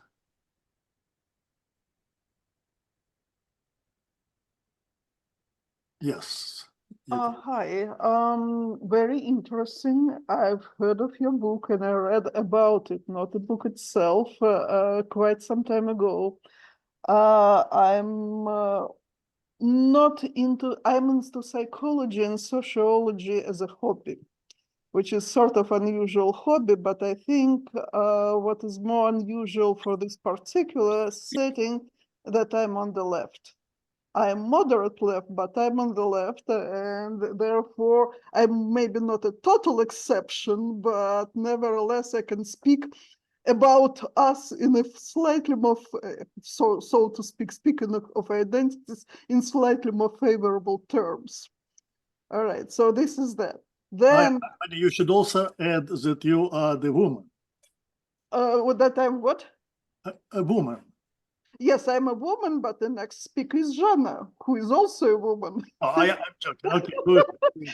Yes, otherwise I would note this exception as well. But You must understand the in whole. this particular sense, I'm not an exception. All right.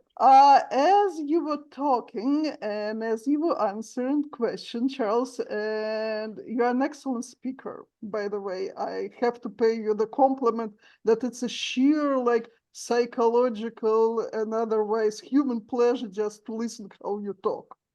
But my comments and my questions to you would fill another lecture. Igor, that's actually a note to you. Should you decide that I'm worthy of such a lecture on the same topic, but from the other side, I am actually game and I can talk about it. So since whatever I have to say on the topic can fill another lecture, I'm not doing that. So I carefully cooled my comments and questions and try to do everything in 5 minutes. So one thing is about IQ. I didn't pass a formal IQ test, but I had an IQ test preparation book, and at some point I just measured myself, and I just I don't see yes, and so it was decent. It was decent. It was above 100. I can safely tell that. All right, and but when Anya is the PhD in mathematics, just for your information. I was going to mention that too at some point, but I come from a math upbringing, and when I first read what is actually IQ is about, it's actually, well, it was 30 years ago, so probably something has changed since then, but I doubt very much. It's roughly two categories. One is verbal and one is pattern. This is what I was taught for many, many years, not only in my high school, which was specialized, like STEM high school, it was specialized in physics and mathematics, but even before that, I was going to like special, now I'm thinking in Russian and cannot translate, but anyway, I was exposed to such problems since like 6th grade. You and as being exposed, I can tell you confidently, you can be taught IQ. You cannot be taught from 70 to 130, definitely not, but you can improve your IQ given a good education by quite a bit. So IQ is definitely not a measure for genes, but good education as well. But good education is self-perpetuating. If your parents have good education, and this is my case, because my father was a member of the like board of Russian Academy of Science for 10 years. That's the maximum time he can. He's a specialist in global warming. Like professionally, he knows it's not a hoax, I'm just saying. And I believe him as opposed to other sources. So anyway, and my mother was PhD in chemistry as well. So I come from a good family, I got good education, and my genes might be there, but I know that all these two things that I was educated properly, it makes quite a bit of difference. And that seems to be underestimated when you treat IQ. At this moment, I can stop in case if you want to reply something, Charles. Sure. Everything you've said has been the subject of exhaustive exploration. I mean, I'm talking not 10 studies or 20 studies, but hundreds and so forth. I will begin by saying that as somebody who knows a lot about IQ, your IQ is nowhere close to 100. No, I know that. I was modest. I'm absolutely confident in saying it's way higher than that. But if you say you're confident that you can raise IQ, I say, okay, there is a large library of attempts to raise IQ in using control groups and using special techniques and so forth, a very large library of such things. And there is a fairly consistent, sort of consistent effect of what they call the exit test, which will show maybe for a really successful program, maybe a third of a standard deviation improvement over the pre-intervention state. And then there's a universal fade out effect that within a couple of years, it's faded down to statistical insignificance. And there are two things to say about that. And one is that the gain on the exit test could very well represent a gain in real functioning, but fade out is a problem. Let me give you a personal story. Have you ever heard of the Evelyn Wood speed reading course? It's a big thing. It used to be a big thing in the United States. It was the woman who started, was named Evelyn Wood. And it was a commercial course. It took about 6 weeks. And it promised to raise your reading speed to a couple of thousand words a minute. And I was in graduate school, summer in graduate school, and I said, life would be much easier if I could read a couple of thousand words a minute. So I decided to take it. For the first night we were there, they gave us a biography of Einstein, a paperback biography of Einstein, and said, now, for the next 10 minutes, read as rapidly as you comfortably can, but still comprehending. And we did that. And at the end, they said, put a bookmark where that is. I took the course. And at the end of the course, they took the same biography of Einstein And they said, open it to where the bookmark is and start reading. It wasn't a very long book. It was maybe a couple hundred pages, but long before the 10 minutes were up, all of us had finished the book because we were reading like this, you know, just one, and not, yeah, and with comprehension. I swear the comprehension was fine.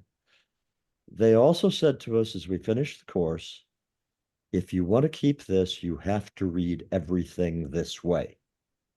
You can't stop and say, I'm going to read a detective novel for fun. You have to, well, of course, none of us did.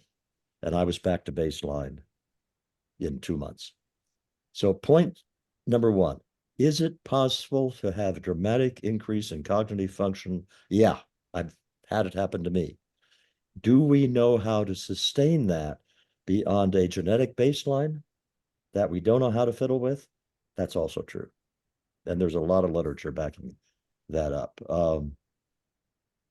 I guess that more or less responds to the things you were saying. There was another claim you made. I guess I Only forgot. question. It was one question. I actually, quick follow-up question. You mentioned studies that were dedicated to, I guess, improving the IQ score. How long each study, what was the length of the study on average? Was it like a month, 6 weeks, half a year? Oh, no. And by how many points, just again, very roughly, if you remember that the difference was? Well, in terms of the one I was doing, it was about a 6-week course, and I went from 600 words to about 2,500 words a minute. But in terms of the other interventions that have had actual systematic IQ, I'm specifically interested. IQ, yeah. IQ, the other interventions I've been talking about, a lot of times they are a preschool, which goes on for a year or 2 years. Okay. So others have been Head Start, and those time periods are usually at least a school year. Mm-hmm. There have also been special interventions specifically designed to provide a level of intervention that could not be afforded, you know, by the public schools or at a broad scale, just to see if we can do it under the most ideal circumstances. And one of those was very well conducted, large sample, very good research design, very carefully evaluated, and the results were zilch. Our results were effectively zero. Oh boy. Anya, I'm sorry. No. I'm just sitting here and thinking I could do better than zilch. If I would be conducting it, but okay, that's fine. But there are, if you go to, if you have a copy of Human Diversity, I think you will find in there a discussion of this, and also some references to some very good review articles of the evidence. Okay. What exactly should I Google again? Sorry. Well, it's a book called Human Diversity. Human Diversity. Yeah, and Okay. and it's there's a chapter in it that specifically deals with this question and gives a lot of the literature. Mm-hmm. Igor, did people get copies of Human Diversity? All right, excellent. Since, like I said, I have like my comments can take the whole lecture, which I won't do. Just one last question. Informally, yes, everybody, most everybody here, and this is not my first time in this club, I know that there are Republicans, so leaning Republican, and I'm one of the few that I'm simply Democrat, moderate, but simply Democrat.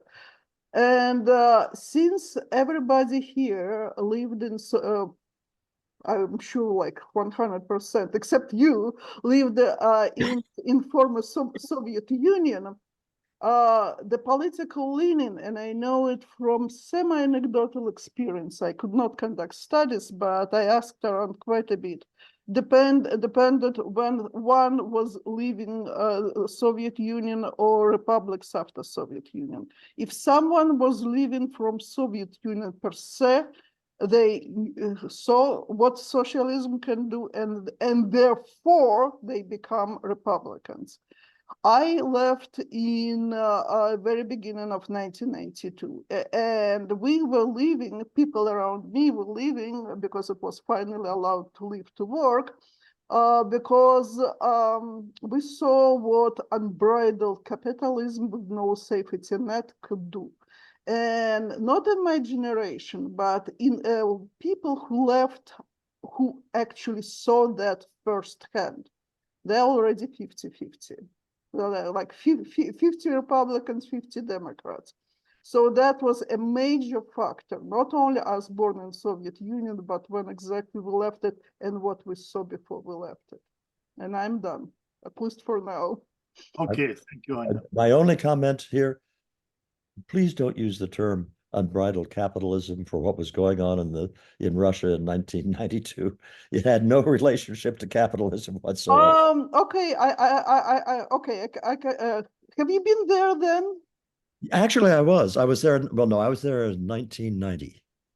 Oh, it was much, much worse after that. Much worse. No, I know it was. I know what I really trying to say, if we live in totally non-socialistic country with that bad safety net, that's what it was. Anya, you're Almost talking no about safety net. things as if nobody knows what is it. Of course, everybody passed that, me included. I lived, and not only I was even happy to be not killed, actually. I know what this period is about. Oh, well, I said 50-50. I didn't say 100% Democrat. So yeah, that 50, which is Republican. Rana, please open your face. Never mind. Rana, where is your face? Hey, I'm here. It's here. Okay, good. We're talking about high IQ and how it, determines life outcomes. But most of the jobs, and I talk white collar jobs like, I don't know, software developers, not Silicon Valley, but, regular database administrators, who else? I don't know, pharmacists, steady, decent income, nothing vertiginous, but steady, decent income. They don't require, these jobs do not require high IQ. They require decent IQ. So why are we so concerned with high? Why are we so concerned with elevation? If we have people on a decent line, they should be able to get decent jobs where you need to use some thinking, not that it's completely, thoughtless, some analysis, but nothing in particular. And also, my impression of Harvard Ivy League graduates is not that they're brilliant people. And I've met a bunch of them. And the most interesting people that I met in my life, the most unusual, didn't have Ivy League degree. They didn't. They were so original, so, real, so, non-standard, and they didn't have Ivy League degree. And then actually, one of them didn't even have any bachelor's degree. So is it true that I question the whole thing, that one Ivy League graduate marries another Ivy League graduate and we're getting genius? No, we don't. But Rana, what is your question? I still didn't get My it. question is, do you agree with that? That's fine. But the main question is the first one. Why are we looking at the top, the high of the bell curve, instead of looking at the middle? And are there really dramatic differences at the middle of the curve? Because from my, Okay, it's clear. Yeah. Point number one, I think high IQ is way overrated. Okay. In the sense of its role in making a human being. The people who are most likely to think that having a high IQ is a big deal are people with high IQs. And remember that I think I gave this example earlier in response to one of the questions about, I don't think it was before we got, and that is that I live in a blue collar working class neighborhood community. And the people in this town who have the kind of normal IQs you're talking about do not look at me and say, oh, gee, I wish I were as smart as he is at all. You know, I think they like me and we get along just fine, but there's no sense of he's better than we are or anything else. And I have certainly no sense that I'm better than they are. The problem, and the reason I focus on high IQ, two things. People with extremely high IQs can do some things that people with lower IQs can't. This is most obvious in mathematics and physics and the other hardest of the hard sciences, chemistry, genetics, and the rest of it. At MIT, I decided that I wanted to take a course in mathematics on the theory of matrices. I thought that would help me understand the foundations of some of the quantitative methods better. I still have the textbook, which is a very thin textbook, and the first half of the textbook is all dog-eared and dirty and so forth, and the last half of the textbook is completely clean. And the reason is I dropped out of the course halfway through. And the reason I dropped out of the course is I couldn't learn it. I am not smart enough to do that.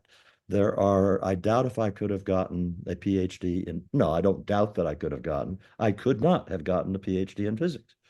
All of this is a way of saying everything you said about IQ can be true, but only the people with very high levels can have the kind of performance that makes them worth millions of dollars in a quantitative hedge fund or makes them worth millions of dollars to Google or Meta or the rest of them out there. Not every lawyer can handle the complexities of an international merger. A few lawyers with very high IQs can handle the complexities of those international mergers and be worth a commission of a couple $1 million. So there are things that very high IQ people can do that only very high IQ people can do. And that is one of the reasons they're a problem. But the other thing that you said raises to me one of the scariest potential problems out there that not enough people are talking about. The guy who does our plumbing and our electrician and those kinds of blue-collar workers are going to have jobs for a long time. Their jobs are not going to be automated out of existence very soon. I'll tell you whose job is going to be automated out of existence. It's that pharmacist you were talking about. It's the other middle-level people who right now are doing things that require judgment, choices, and so forth, which, as you correctly said, doesn't mean you have to be a genius. You have to have a certain amount of good sense and enough IQ. That is exactly the kind of job that AI is going to do better than humans within the foreseeable future. And we're not talking now about a small segment of the job market that suddenly is replaceable by a program. You're talking about a very major chunk of the job market. And you are taking people who right now have jobs that pay a decent income and also give them a sense of being a useful member of the community, and they are, and they won't have that anymore. And the number of problems that raises for social functioning and human flourishing probably dwarf anything else we've talked about tonight. Okay. I'm just a bundle of joy, aren't I? Give me a new question, and I'll find a new thing to be miserable about. Thank you very much. So thank you, Rana. Eliezer, you want to talk, right?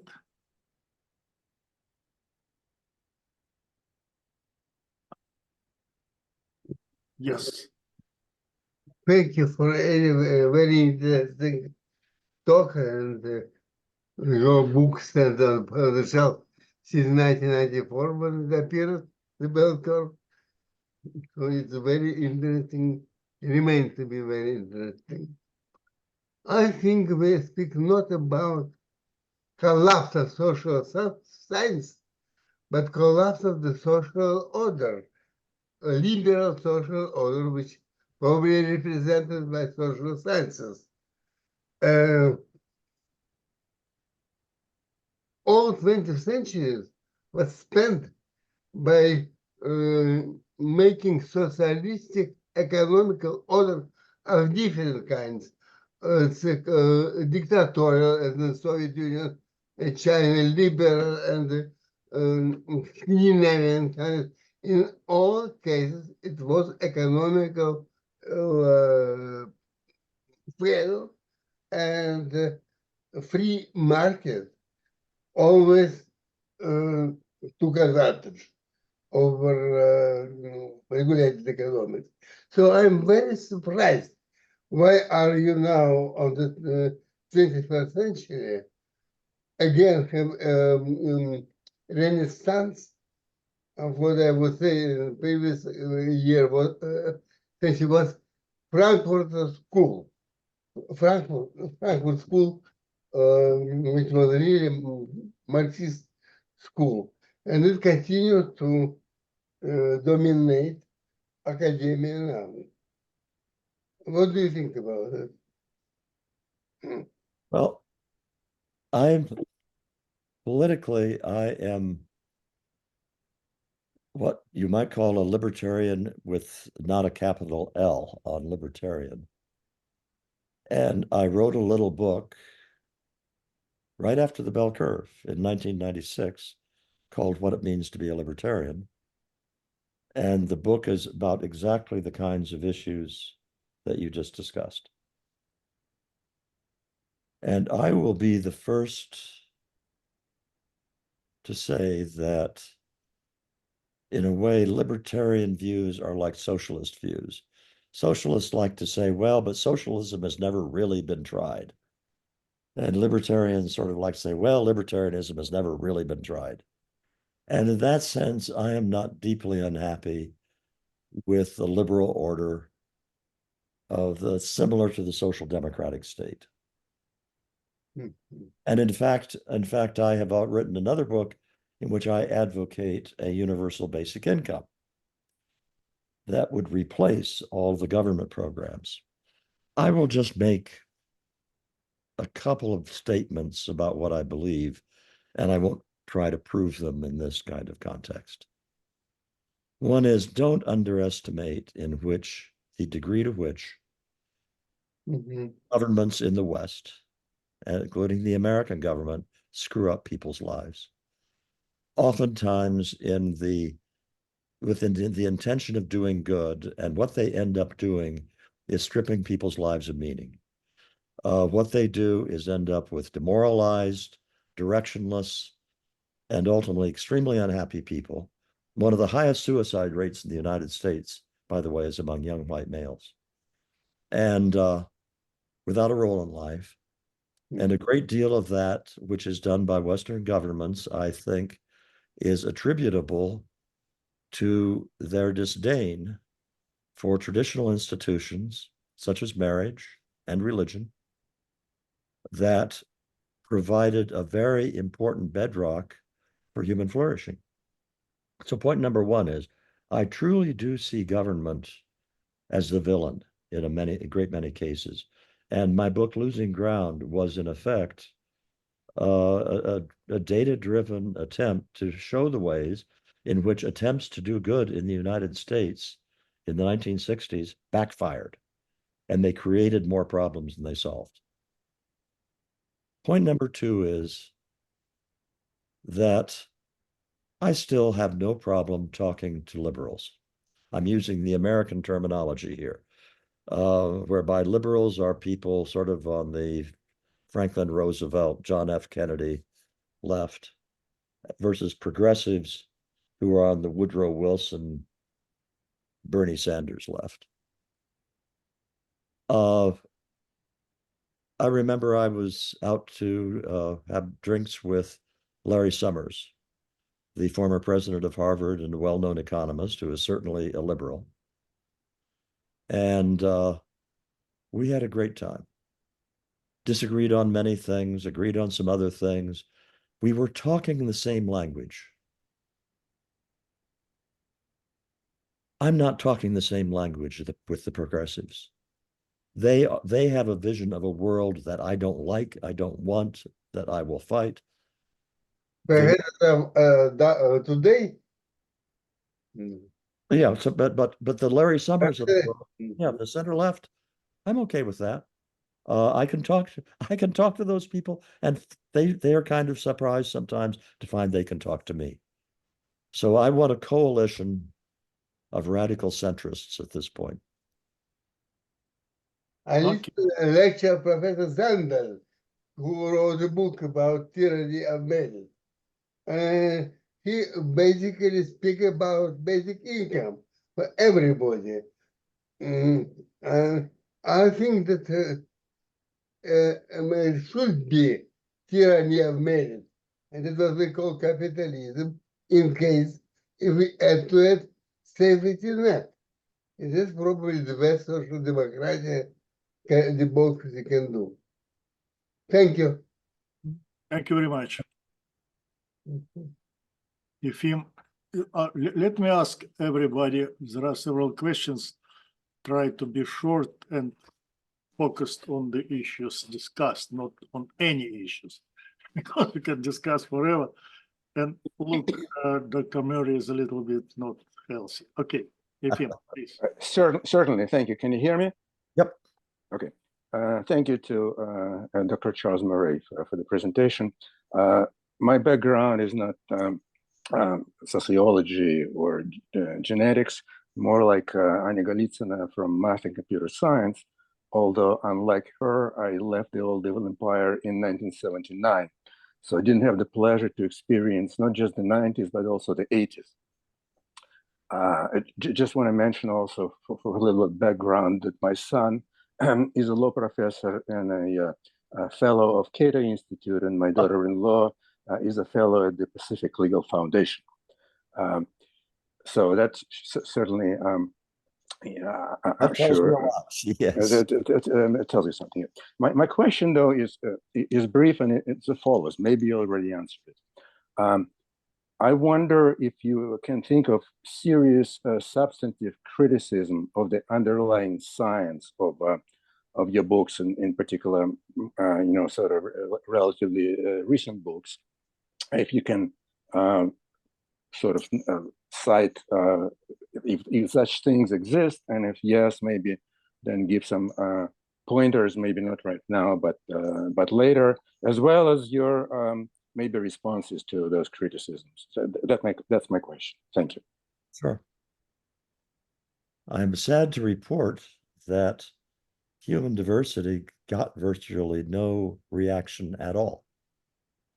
You would think that a book with the subtitle, The Biology of Gender, Race, and Class, would have attracted some hostile readings and some hostile reviews.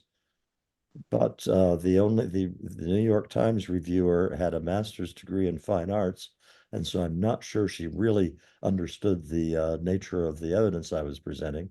And other than that, I will say that there were certain blogs written by population geneticists and epigenetic specialists that said that the presentations in human diversity were some of the best for a lay audience they'd ever seen. And I am not familiar with any real criticisms of the science in human diversity. The science in facing reality also did not get much serious critical attention. It's almost as if the left had decided that the best thing to do when Murray publishes a new book is just ignore it. Don't give him the attention that he gets from a negative review, just keep quiet about it. But the science in human facing reality is so simple and so straightforward that there isn't much. So you got to go back to Bell Curve, in which you had a whole cottage industry of books refuting the Bell Curve. And it makes for very quaint reading now. because a great many of them were critical of our estimate of the heritability of IQ, of which we said that there were no reasonable estimates of the heritability of IQ lower than 40% or higher than 80%, and that we would assume roughly the middle is 60% as a working estimate, but it didn't make much difference. It's a little bit higher or lower than that. If the bell curve were published today, you would hear absolutely not a peep, anybody criticizing that. The only thing that they could point out is that heritability is lower among young children, but they would also have to acknowledge that heritability is higher than 60% once kids reach adolescence. So that's one whole area that of criticism that is no longer relevant. Another area of criticism of the bell curve, of course, had to do with race. And I'm trying to think which ones had the most substantive. See, the thing with IQ criticism is that so many people who criticize something like the bell curve have not really read into the literature at all. And they're sort of under the impression that, oh, everybody knows that. Here's a good example. Everybody knows that IQ tests are biased against minorities. Well, that literature is, again, hundreds of titles long. It is not a question of 20% of the literature finds that they are biased and 80% of the literature finds that they aren't. 100% of the technically sound literature finds they aren't. And there are some acid tests in that. There are two. The acid test is predictive validity, which is if a test is biased against a group, it will underpredict the criterion measure. It will underpredict the outcome. In the case of education, if you use a standardized test for admissions and the score of a Black student is low, underprediction means that if you actually let the student in, the student will do better than predicted. There is, I think, no serious example ever of there being systematic underprediction of Blacks, more for that matter, Hispanics. And there are a scattering of studies which find overprediction, which is another kind of problem, but it's not a problem of bias. And there are other tests for bias that are technically psychometrically correct, but are more obscure, and I won't go into it right now.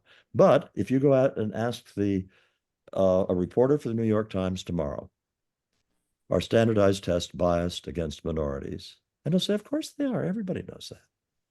And there's not a shred of scientific evidence to back them up. Any other examples? Oh, on the genetics of IQ, and is any of the racial difference genetic? A great deal of the firestorm about the bell curve was the allegation that Dick Herrnstein and I tried to prove that Blacks were genetically inferior to whites. What we did do in the chapter on racial differences in test scores is say that this is a hot button issue, and we are going to present you the state of knowledge as of the early 1990s on both sides of the issue. And that's what we did. And at the end of the reviews of each side of the evidence, we had a conclusion which said, you may be wondering what we think. And I could almost quote the paragraph verbatim, but it said essentially this in our conclusion. We said, we think that neither nurture nor nature can claim to have disproven the other side. We think it is likely that both genes and the environment have something to do with the racial difference. What might be the magnitude of the role of genes? We do not have any idea. The data do not yet justify an estimate. That was our entire discussion of our opinion of the genetics of the Black-white difference, that it probably had a genetic component. Again, in 2024, there is no serious population geneticist, and I appeal to the geneticists who are with us tonight to ransack their own knowledge of this literature. I don't think there's a serious geneticist who does not understand that the allele frequencies in correlations of allele frequencies across different groups are different, so that it's not just for IQ, it's not just for personality characteristics, it's for blood characteristics, it's for physiological characteristics, you name it. And you take two distinct population groups, and very possibly you're going to find some important differences that are genetically grounded in that. And we still have very incomplete information about them in terms of what we will know in 10 or 20 years, but that they exist is not really a matter of debate.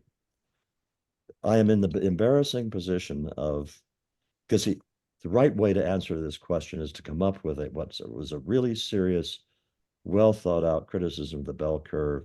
And I acknowledge that it was serious and we really should have said such and such instead. Here's what I believe to be the truth. Dick Herrnstein and I were incredibly conservative in our treatment of the science regarding IQ. And by conservative, I mean we did not push the envelope at all. Everything, the editor of the journal Intelligence, I got this secondhand, was asked by a friend of his what he thought of the bell curve. And he said, well, I'm halfway through and I'm still waiting to learn something I didn't know already. And in fact, the bell curve was filled with things that people knew already. And we were laying out the fact that they were known already and it was important to know them. So the answer to your question is, I'm sorry, go ahead. There's not much for me to defend anymore. Just a very thank you very much. A really quick subsidiary question. You mentioned NIH database where certain searches, I guess you said, are not allowed. But I would imagine that for like, you know, health treatment searches based on different groups, let's say races or whatever, are they also not allowed, or is it what is the story there? That's what I don't know. I know that the wording of the statement they are obligated to sign says they are not allowed to ask questions which could lead to prejudicial results for some group or injurious results in terms of making I see. Whereas for medicine, it seems that it's very important these days. Yeah, all right, thank you very much. No, I want to answer the question further. The health thing, this is a big deal. If they don't let researchers look into racial differences in health, that has huge implications for medical malpractice. If physicians are unable to adapt treatments and so forth to genetic differences in population groups. And I don't see how they can keep people from exploring things, because these all interact. The same genetic variants that affect some disease or mental disorder also probably have effect in cognitive functioning. I don't see how they keep this this rabbit in the bag for very long. I read a lot about that. It's a huge problem, indeed. Okay, thank you very much. Thank you, Sergey and Natalia. Oh, Dr. Murray, I'm so happy that you look maybe tired, but still willing to take the questions. Why don't I take one or two more? Okay. Yeah. My question is similar kind of to the previous one, but looking from slightly different angle. These dangerous truths, in particular, the difference between whites and blacks, what to do with it? What may be the life of these dangerous truths, so to say? You know, in 16th century, people were burned at the stake for truths like that. You were also ostracized, but can you imagine America where the fact that black people are less smart than whites be like a mainstream, something that is being taught in colleges or in schools? What to do with this idea? How to actually make it part of American life? Well, if right now we had wonderful race relations that would be endangered by this terrible truth, I could see an argument for saying there are some truths that maybe you just shouldn't talk about. Race relations in the United States are toxic. And they are toxic in great part because the current ideology consists of accusing whites of racism, and it's their fault, and the rest of it. And whites are increasingly saying, wait a minute, I'm not a racist. I've never behaved as a racist. You're calling me a racist. You're saying I'm the source of all your problems. And guess what? People don't respond well to being insulted into agreement. And I think the hostility of ignoring this truth, here's the way I'd put the alternative truth. I would put the alternative truth in the accurate way, which says, if you take a great population of blacks and whites and give them IQ tests, you'll get different scores, different means. These overlap. Millions of whites are not as smart as millions of blacks. If you're sitting across from a black college student, that black may be in the top percentile of IQ, maybe in the 50th percentile, maybe in the, you don't know. You don't know until you talk to him. Guess what? The United States is supposed to be an individualistic country. You're supposed to be judged as to who you are by what you do, not by your race, color, or creed. That's the way we used to put it. And if you insist on judging people as groups, that's un-American. And I would say that if you took that line, this is not a truth that people can't deal with. But as I say, it's not as if everything's going just fine in race relations right now. I think the unwillingness to deal with this truth is the cause of a lot of our problems. Okay, Thank you. So in fact, we should just make this the last one. Oh. And I do this because my voice is giving out. And well, I'm sorry for others who couldn't ask. I'm sorry. Alexander. Yeah, okay, a quick question. 30 years ago, when we came to this country, the kids were like, it was like all these magnet schools, magnet programs were very popular in the schools. The kids were selected, put in the different classes, and gave harder courses, right? Mm-hmm. Now, what happened, right, recently, I realized that that idea, this fashion was disappeared. Now, in the schools, they eliminated, killed all these special programs. And more, I wrote that in Seattle, by the way, over there, my grandkids are living. They eliminated some subjects like algebra from the curriculum. Why? Because it's too hard for some kids to be graded. Now, it is obvious and everybody knows about that. Now the question, how long would America sustain this path of measuring to the bottom compared, say, to Europe or Japan or Korean, who like pushing all their kids to the extreme to compete? That today I wrote that the number of suicides in South Korea throughout the teens are on records because they are put in this extreme environment of competition. But forget about Korea right now. I'm talking about this simple thing, how to get these classes separated. What's your idea? How long would it, when the America would wake up? Because it's a practical issue. It's not about like big things. First place is that one of the saviors of this situation are going to be American Asians, because Chinese Americans and Indian Americans, they want their kids to be pushed as hard as they can, and they are demanding schools that do that, and they're doing things like getting elected to school boards and so forth. Excuse me. Also private schools, and in a way, I think this will be a self-limiting problem, because you have parents who have bright kids, want their kids to fulfill their potential, And no matter what their politics are, their kids, they want to, they take IQ tests seriously, and they want their kids to get the best education, and they have the money to pay for it. However, your broader point is correct. It is as if we have had an ethic of mediocrity, which has taken over in this country and is fashionable and is celebrated under the label of DEI.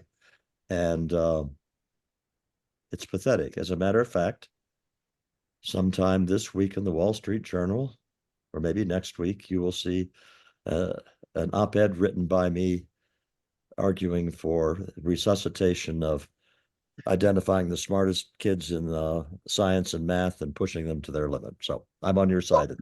Oh, yeah. I'm applauding to you for that effort. Thank you very much. Thank you very much. So you decided, okay, to stop. Well, Igor, it is 3 hours. Okay. Yeah, absolutely. I have never done a 3-hour session in my life. Let me again nastily use my kind of advantage and ask you a very strange question. The last one, really last one, which is, let's say if we take IQ of Asians 105, which was more or less okay, right?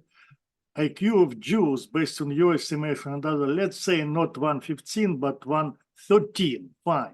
Okay. Then in the very right part of the curves for both nations would be, and also take into account the quantity, it would be like, I believe, 100 more Far East Asians than the Jews. Yeah. It stays, I'm talking about very high IQ, like more than 150 or more than 140 or something like that, right? However, why the revolution, like Chinese or Japanese or Koreans revolution in science didn't happen for the last, let's say, 30, 40 years when they started really to strive? Why Jews still on the top, on the very right curve, in your opinion? Well, it's not as if there have the East Asians have not made some really important advances. I take your point that they still aren't showing the same dominance that the Jews are. But my assumption is this will not last very long. That you have, well, for one thing, the environment for accomplishment, if you have very high IQ, is better in the United States I think, probably than in Japan or in China. And the reason for that in Japan is that we are a much more individualistic nation than Japan. And in Japan, I think there are social pressures not to stand out too much. And in China, of course, you have an authoritarian state. Right. And I think that's probably going to slow down some kinds of achievement, even though in other areas, probably China will steam up ahead. Well, since we're finishing up, I will use the answer that I gave in Jewish Genius, which you sent to everybody. In the last paragraph, the parsimonious explanation, Occam's razor, tells us the Jews are God's chosen people. I got it. Okay. By the way, I want to say thank you very much for inviting me to this. I've really enjoyed the discussion. I'm sorry I could not remember any of my Russian to chat with you. I do know the first couple of lines of Mednev Sednik, I think, still remember, which I used when I was dating in Harvard to impress girls. But other than that, I have very little left of my Russian language. But it's been, particularly as my new Russian daughter-in-law, a pleasure to meet all of you. And thank you for some questions that in some cases were really ingenious and in other cases were really frustratingly difficult. Thank you. Everybody applauds you verbally in this. Thank you so much, Dr. Murray. Everybody is happy that you visited our modest place. Thank you very much and have a good night. Good night. Thank you.